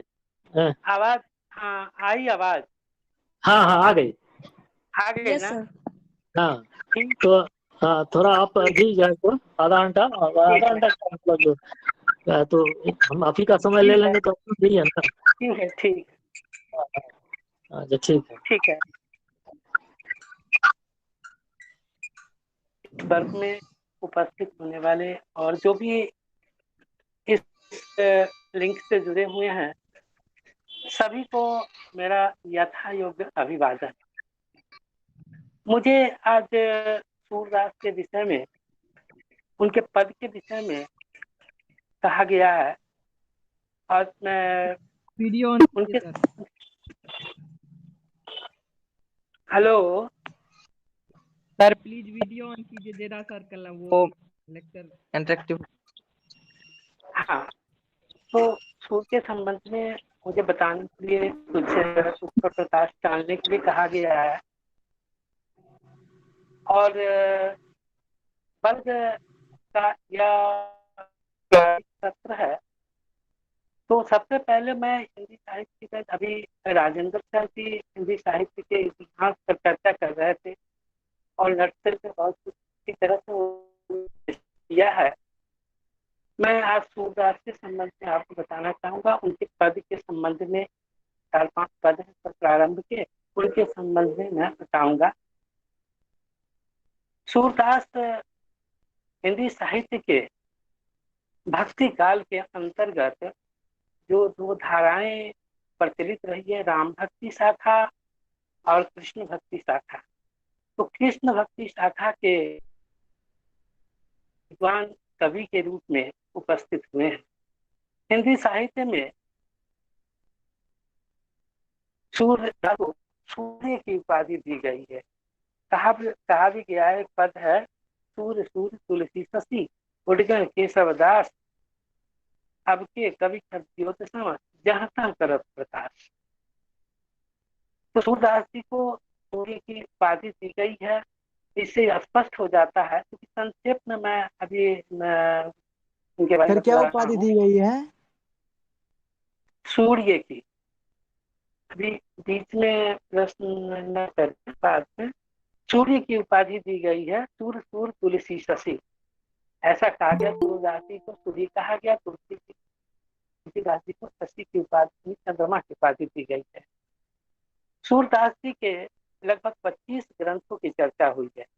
कुछ को प्रमाणिक माना गया है, जैसे ऐसे साहित्य जो प्रमाणिक है उनके सागर के रूप में, सूर तारावाली के रूप में है, साहित्य लक्ष्मी है, सूर साठी या सूर के विनय संबंधित पद। जहाँ सूर के व्यक्तित्व की बात है, उनके कृतित्व में अर्थात उनकी रचनाओं में उनके कृतित्व को देखा जा सकता है। एक बार सर आर्थर कॉलर कॉस्ट ने कहा था कि the work of so and so is good because it is the perfect expression of his personality. तो मनुष्य का जो कृतित्व होता है उसमें उनका व्यक्तित्व झलकता है। एक समय था जब जयदेव के संस्कृत रचनाओं की सरसता ने सबको मोह लिया था। विद्यापति और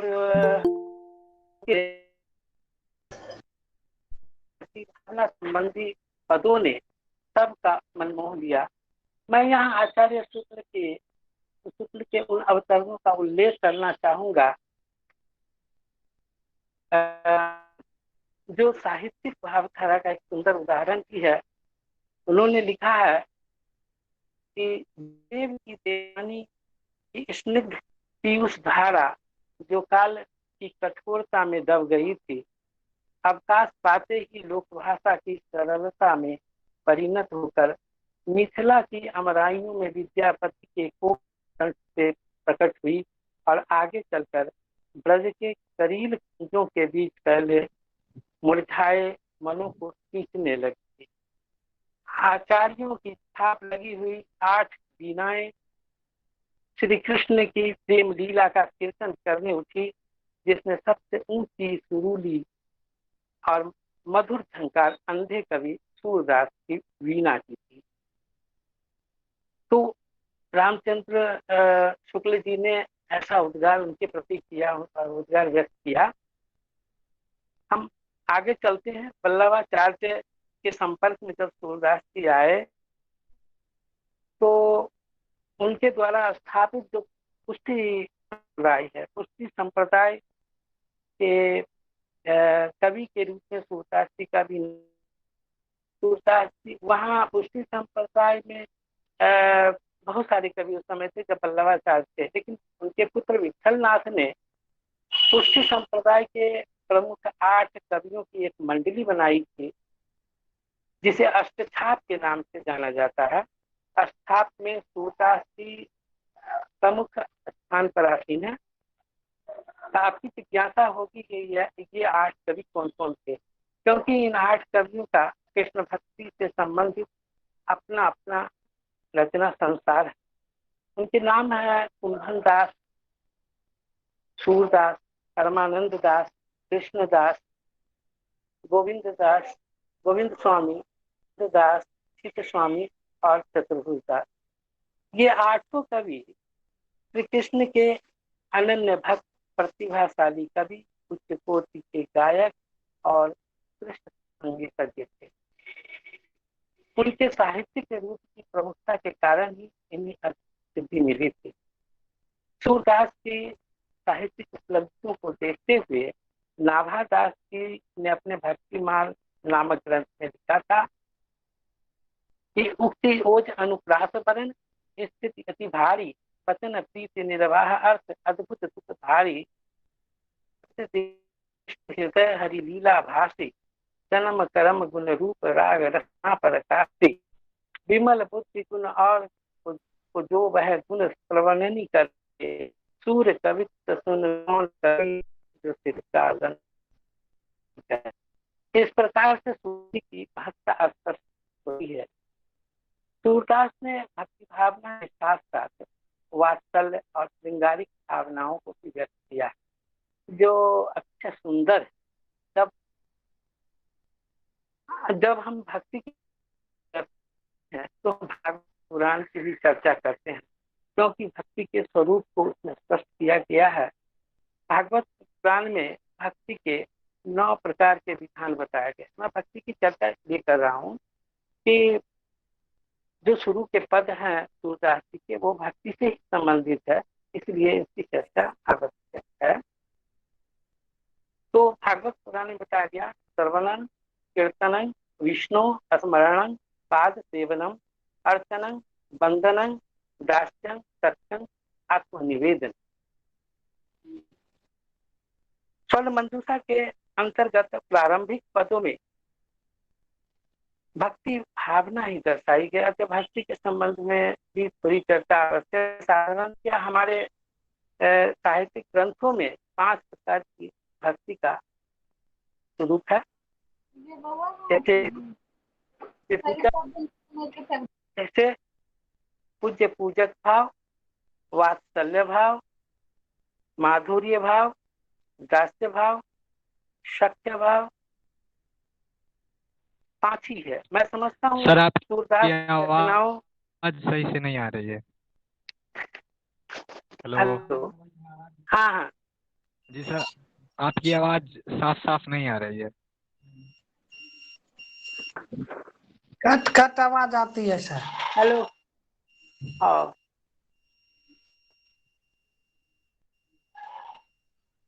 हेलो। हाँ आवाज कट कट सर आता है इधर। सर आवाज सही नहीं आने के कारण आपका इतना अच्छा क्लास भी मतलब वो इम्पैक्ट नहीं डाल पाता है। अच्छा, मैं तो यहाँ हूँ अभी। मैं तो अपने हिसाब से ठीक ही कह रहा हूँ, पता नहीं वो। अच्छा देख सही हो जाए आवाज थोड़ी देर। बीच में बोलने के लिए तो माफी चाहूंगा, लेकिन 10 मिनट से कुछ भी समझ में नहीं आ रहा। ठीक ठीक ठीक। तो मैं समझता हूँ कि सूरदास की रचनाओं व पदों में उन सभी भक्ति भावों को देखा जा सकता है, परंतु सूरदास में दास्य भाव की भक्ति मुख्य रूप से देखी जा सकती है। पुष्टि मार्ग में इस सेवा भाव को अपनाया गया है और सूरदास के पदों में देखा जा सकता है। यहाँ एक बात और कहना स्पष्ट कर देना चाहता हूँ कि जिस पुष्टि मार्ग में सूरदास जी दीक्षित थे उनमें 3 आसक्तियां प्रमुख थी। लीला शक्ति और भावा शक्ति। इस सूरदास में उपलब्ध। सूरदास ने मुख्य रूप से लीला शक्ति को ही अपनाया है, अर्थात लीला पुरुषोत्तम की चर्चा उन्होंने की है क्योंकि उनके दीक्षा गुरु वल्लभाचार्य ने उन्हें लीला पदों का गान करने का ही उपदेश किया था, जिससे वे जीवन पर्यंत तक पालन करते रहे। उनके जीवन में भक्ति भाव की प्रमुखता थी, यह तो स्पष्ट है। उनकी स्पष्ट घोषणा थी कि पहले ज्ञान अर्थात शास्त्रीय ज्ञान होता है, विज्ञान आत्मानुभव होता है और तब तीसरी सर्वश्रेष्ठ स्थिति भक्ति की भावना प्राप्त होती है। उस भक्ति भाव से ही रूप वही परंतु व्यष्टि रूप में एक सगुण साकार रूप में स्थित है, ऐसी दृष्टि करके उसी में मन लगाओ। और उन्होंने लिखा कि प्रथम ज्ञान विज्ञान द्वितीय मत तृतीय भक्ति को भाव सूरदास सोई समझती करी वृष्टि दृष्टि मन लाभ। तो ये तो अभी सूरदास का एक सामान्य परिचय था, जिसको जानना जरूरी था और आवश्यक था कि इसको हम समझे। अब एक पाठ आता है इनका स्वर्ण मंजूषा में, जो पाठ किया गया है, जो प्रथम पाठ है, जो मूल पाठ है वह है चरण कमल बंदो हरिराई, जाकी कृपा पंकु गिरि लंघे, अंधे को सब कुछ दर्शाई, बहिरो सुने गुंग पुनि बोले, रंग चले श्री छत्र धराई, सूर्यदास स्वामी करुणा में बार बार कंधों से पाए। एक छोटा सा पद है जिसको सामान्य रूप से हम लोग 8वीं 9वीं कक्षा में भी पढ़ चुके हैं, और प्रायः या जो नीचे के वर्ग के हैं उसमें भी पढ़ाया जाता है चरण कमल बंधु हरिराई। स्वर्ण मंजूषा में संकलित जो यह प्रथम पद है वो मंगलाचरण के रूप में है। भावार्थ है, जो शब्दार्थ है वो इस प्रकार से है कि सूरदास जी बार बार श्री कृष्ण की वंदना करते हैं। उन्हें पूरा विश्वास है कि श्री नारायण की कृपा से ही पंकु अर्थात लंगड़ा भी पर्वत लांघ जाता है, जिनके कृपा से अंधे को सब कुछ दिखाई देने लगता है, बहिरा भी सब कुछ सुनने लगता है, और गूंगा पुनः बोलने लगता है। नारायण की ऐसी कृपा होती है कि रंग के भी सिर पर मुकुट धारण कर सकता है। ये सामान्य अर्थ है इसका। अर्थात सूरदास करुणामयी है, जिनकी वंदना वे बार बार करते हैं। आखिर क्यों वंदना करते हैं?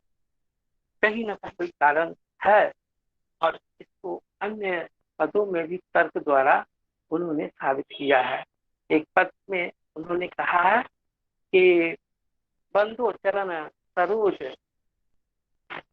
तिहारे, सुंदर श्याम कमल दल लोचन ललित त्रिभंगी प्राण पियारे, जे पद पद्म सदा शिव के धन सिंधु सुता उदय नहीं तारे, जे पद पद्म तात ऋषि त्रासत मन वचन क्रम प्रहलाद संभारे, जे पद पद्म परस जल पावन सुर सरि दरस करत अधभारे, जे पद पद्म परस ऋषि पत्नी पली मृग व्याघ पतित बहु मारे, जे तारे, जे पद पद्म रमत वृंदावन धरी कित कुमारे, जे पद पद्म परसी ब्रज भामिनी सर्वस दैसुत सदन विचारे, जे पद पद्म रमत पांडव दल दूत भय सब काज संवारे, सूरदास से पद पंकज त्रिविध ताप दुख हरण हारे। ये उनका एक मूल पद है जो मतलब इससे संबंधित है। अर्थात मैं इसका अर्थ ये कर दूं कि अर्थात क्या कहते हैं कि हे त्रिभंग सुंदर कमल दल लोचन श्याम सुंदर, मैं आपके चरण कमलों की वंदना करता हूँ। जो चरण कमल भगवान शंकर के सदा परम धन है, जिन्हें सिंधु सुता लक्ष्मी जी अपने हृदय से कभी दूर नहीं रखती है। हिरण्याकश्यप के क्रोध से कष्ट पाते हुए भी प्रहलाद ने उन्हें चरणों को मन और वचन कर्म से संभाल रखा है। जिन चरणों के स्पर्श से पवित्र हुआ जल श्री भगवती गंगा है, जिनका दर्शन करने से ही महान पाप भी नष्ट हो जाते हैं, जिन चरणों को स्पर्श करके ऋषि पत्नी अहल्या तथा चैत्यराजवली राजा नृग व्याध एवं बहुत से पतित मुक्त हो गए। जो चरण वृंदावन में विचरण करते हैं, कालिए नाग के सिर पर जिनके चरण पड़े हैं और अन्य शत्रुओं का संहार किया है, जिन चरण कमलों का स्पर्श पाकर ब्रज गोपियों ने अपना सर्वस्व न्यौछावर कर दिया तथा हर पुत्रादि को विस्मृत कर हर पुत्रादि को भी विस्मृत कर दिया। जिन चरण कमलों से आप पांडव दल में घूमते रहे, उनके सब काम बनाए। सूरदास जी कहते हैं, ये श्याम सुंदर, आपके वही चरण कमल हमारे तीनों तापों, दैहिक, दैविक और भौतिक, ये जो तीन ताप है वो समस्त दुखों का हरण करने वाले। तुलसीदास जी ने भी पद है, एक बड़ा प्रसिद्ध पद है। तुलसीदास जी ने भी कहा था कि दैहिक दैविक भौतिक तापा, राम राज काहू नहीं व्यापा। तो इस प्रकार से वंदना वो करते हैं और कई त्रिविध तापों के हरण की बात करते हैं तुलसीदास जी। एक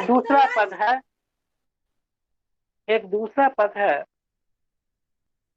अभिगत गति कुछ कहत न आवे, ज्यों गूंगे मीठे फल को रस अंतरंग ही भावे, परम स्वाद सब ही सुनिरंतर अमित तोष उपजावे, मन वाणी को अगम अगोचर तो जाने जो पावे, रूप रेख गुण जाति जुगत बिन निरालंब कित धावे, सब विधि अगम विचार ही चाहते सूर सगुन पद गावे। सूरदास जी कहते हैं इस माध्यम से अव्यक्त उपासना को मनुष्य के लिए क्लिष्ट है। जो अव्यक्त है उसकी क्या उपासना करना? निराकार ब्रह्म का चिंतन अनिवर्चनीय है, उनके बारे में कैसे कोई समझ सकता है? वह मन और वाणी का विषय नहीं है। इसलिए सूरदास जी कहते हैं कि अविगत अर्थात अव्यक्त ईश्वर की गति कहने में नहीं बनती।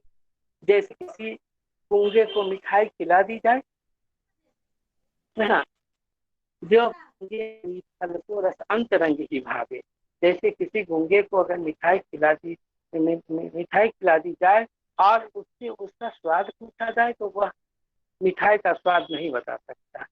उस मिठाई के रस का आनंद तो उसका अंतर मन ही जानता है, वह वाणी से व्यक्त नहीं कर पाता।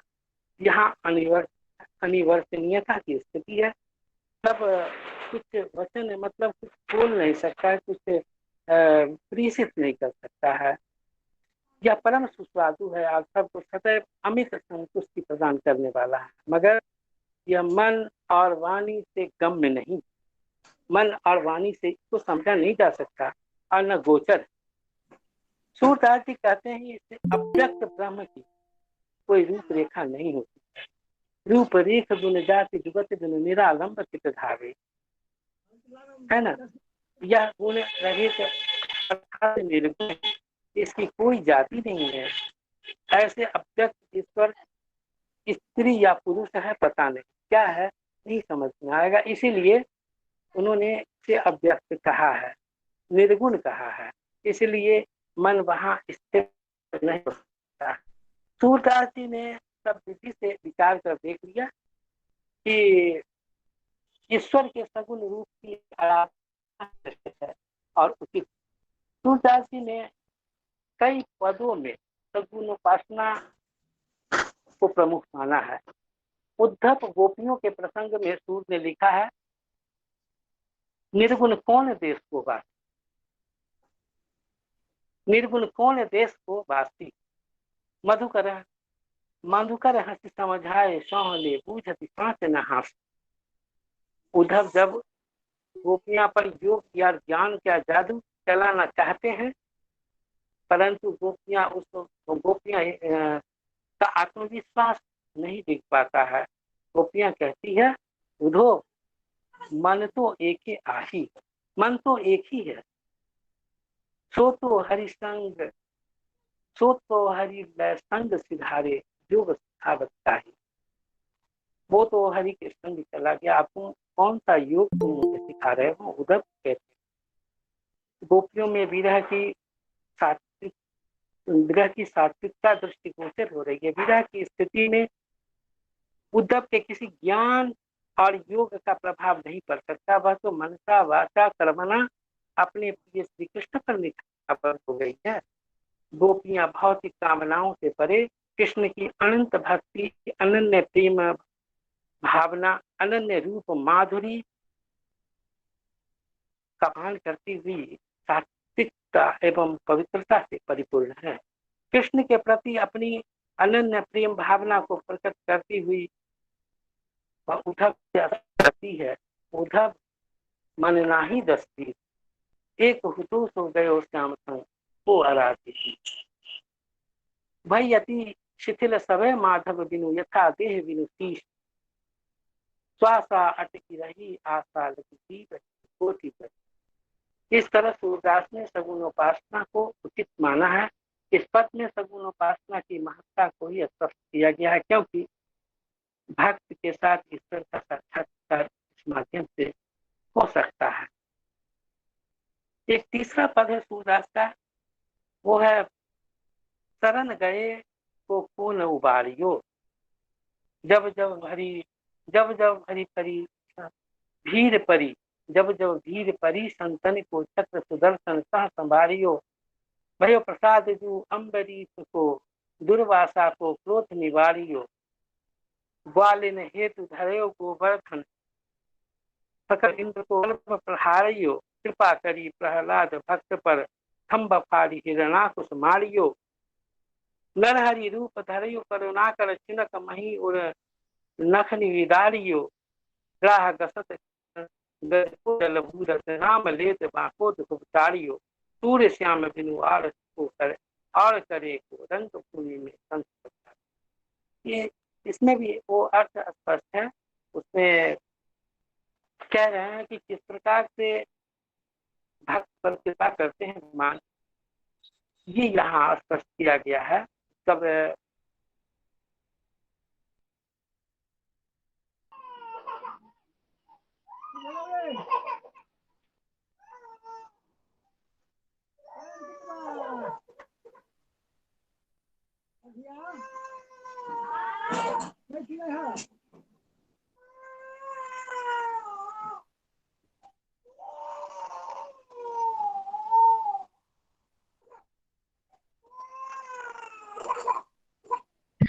प्लीज अपना माइक ऑफ कीजिए ना।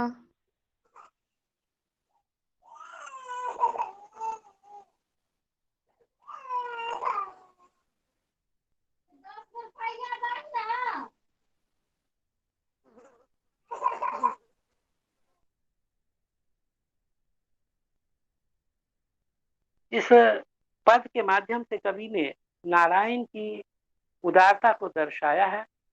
भक्त जब भगवान की शरण में जाते हैं तब भगवान उसकी रक्षा अवश्य करते हैं। अर्थात जब जब भक्तों पर संकट का पहाड़ टूट पड़ता है तब तब ईश्वर प्रकट होकर उसकी रक्षा करते हैं। सूरदास जी का अडिग विश्वास है कि ईश्वर एक सच्चे भक्त के साथ हमेशा खड़े रहते हैं।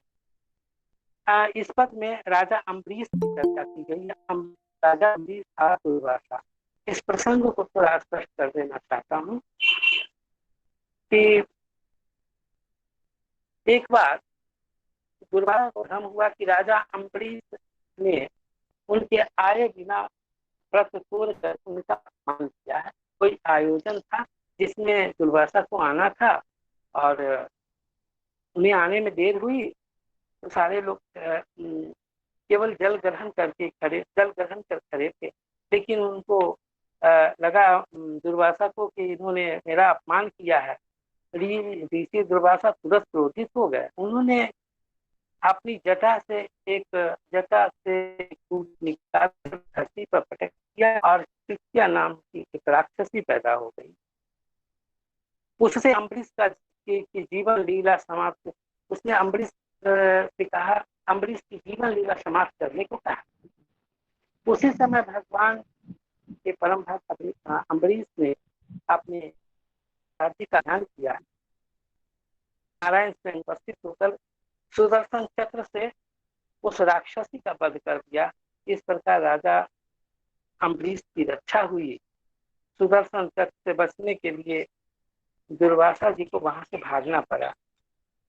अम्बरीश की वही इच्छा कुलवंशीय परमवीर राजा के, जो कहा जाता है कि ईश्वर की ऐसी कृपा थी कि एक प्रसंग आया, उसमें कहा गया कि 10,000 राजाओं को पराजित कर उन्होंने ख्याति अर्जित की।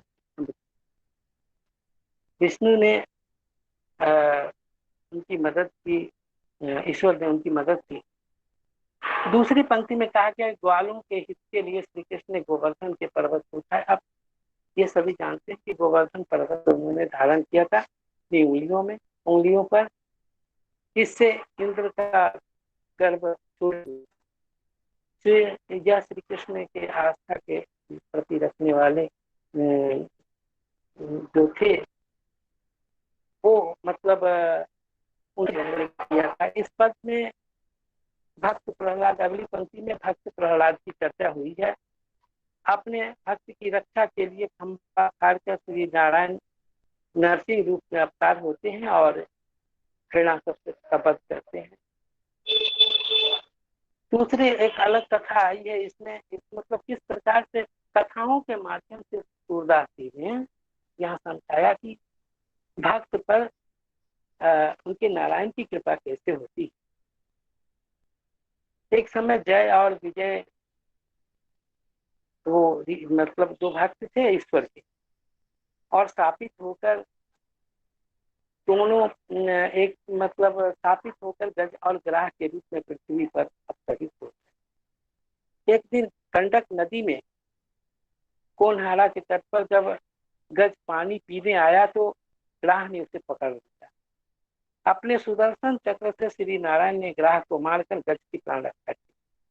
सूरदास ने इस पद के अंत में रंगभूमि में आकर स्थायी कंसों को पछाड़ने का भी जिक्र किया है। यह ईश्वर की परम सत्ता का ही परिणाम है। सूरदास ने अनेक कथाओं के माध्यम से इसमें भगवान और भक्त के संबंध को दर्शाया है।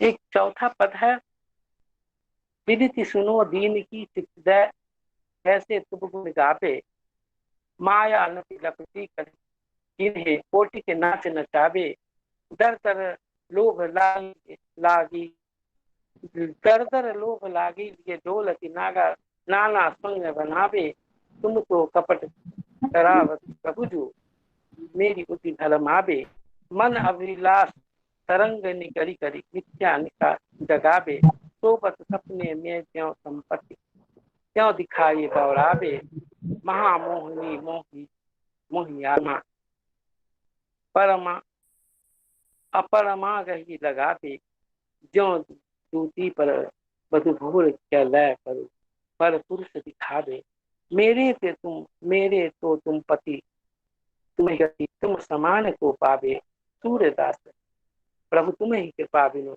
मोह को दुख बिसरावे।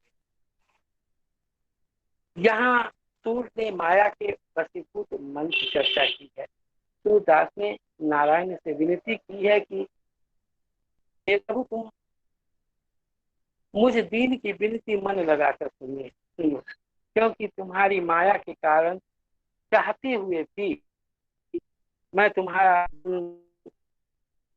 नहीं करने पा रहा हूँ। यह माया रूपी नटनी मुझे तरह तरह से नचा रही, लाल होकर यह मुझे एक दरवाजे से दूसरे दरवाजे तक डोलवा रही है और मुझसे अनेक रूप धारण करवा रही है। माया की बात करते हैं सूरदास के। कवि कबीर ने भी लिखा था माया,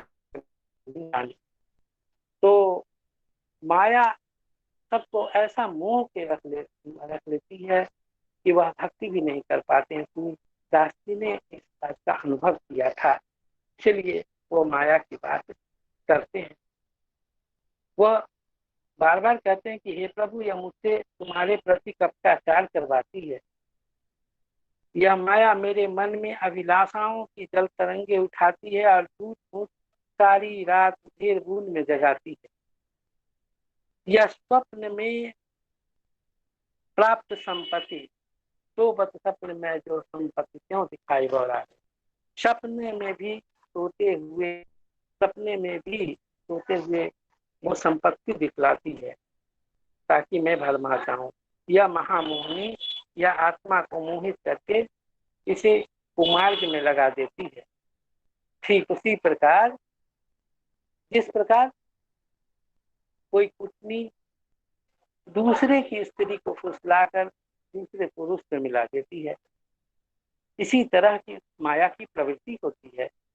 हे प्रभु, सूरदास जी उन्हें कहते हैं कि हे प्रभु, तुम ही मेरे पति हो, तुम्ही तक मेरी पहुंच है, तुम्हारे समान किसी दूसरे को मैं कहाँ पा सकता हूँ। तुम्हारी कृपा के बिना मेरे दुख को कौन भुला सकता है। इस प्रकार से उन्होंने माया के संबंध में पद में कहा है। एक 5वां पद है जिसमें सूरदास जी कहते हैं कि जो सुख हो तो गोपाल ही गाय, जो सुख हो तो गोपाल ही गाय, सो सुख हो तो न जब तक इन्हें कोटि तीरथ नहाए, पिए लेत नहीं चारि पदार्थ चरण कमल चितलाए, तीनों लोक तुलन सम करि लेखत नंद नंदन उर आए, बंसी बट वृंदावन जमुना तज बैकुंठ न जावे, सूरदास हरि को सुमिरन करी बहुत सी खबर जल आवे। सूरदास जी कहते हैं कि गोपाल के नाम के स्मरण में जो सुख है वह अनदुर्लभ, जो वहां प्राप्त होता है वह सुख अन्यत्र दुर्लभ है। उसके नाम का कीर्तन, उसके नाम का कीर्तन अपार सुख प्रदान करता है। कोई कितना भी जप तप करे, तीरथ नहाए, उससे कुछ भी प्राप्त नहीं होता, केवल नाम का गायन ही सुख प्रदान करता है। कविवर बिहारी लाल ने भी श्री कृष्ण की युगल मूर्ति की चर्चा की है, उसने ध्यान लगाने की बात कही है। उन्होंने कहा कि अनुराग जिन्हीं पर तेरी निकुंज में पग पग हो सकेगा। तो इस तरह से सूरदास जी ने भी अपना मन ईश्वर के प्रति लगाने की बात किया है। उसमें उन्होंने कहा कि जब तक श्री नारायण के चरण कमल में अपने मन लगा लेने के बाद भी जो मन लगा लेते हैं, उन भक्त को चारों पदार्थ की भी चिंता नहीं रहती है, उसको प्राप्त करने की चिंता नहीं रहती है। वो चारों पदार्थ क्या है? धर्म, अर्थ, काम और मोक्ष। इन चारों पदार्थ के संबंध में थोड़ी जानकारी आवश्यक है, लेकिन भी वो समझ हो रहा है। और अंत में कहते हैं सूरदास जी ने कहा कि एक भक्त के समक्ष जो तीनों लोग हैं, स्वर्ग, पृथ्वी और पाताल, सभी तृण के समान, अर्थात जहाँ केवल नाम का जपना, उनका स्मरण करना, उसी में एक संतोष है। तो कहीं धर्म अर्थ काम मोक्ष की आवश्यकता नहीं, उसे स्वर्ग, पृथ्वी और पाताल की आवश्यकता नहीं। वो उसके लिए नाम के लिए वह वैकुंठ को भी तजने के लिए तैयार है, वैकुंठ को भी छोड़ने के लिए तैयार है। इसलिए सूरदास जी हर स्थिति में अपने नारायण को पाना चाहते हैं। एक अन्य में सूरदास जी कहते हैं कि मेरे मन अनंत कहाँ सुख पावे, ऐसे भी जहाज को पंछी फिर जहाज पर आवे। बस आज इतना ही है। हम में उपस्थित। धन्यवाद।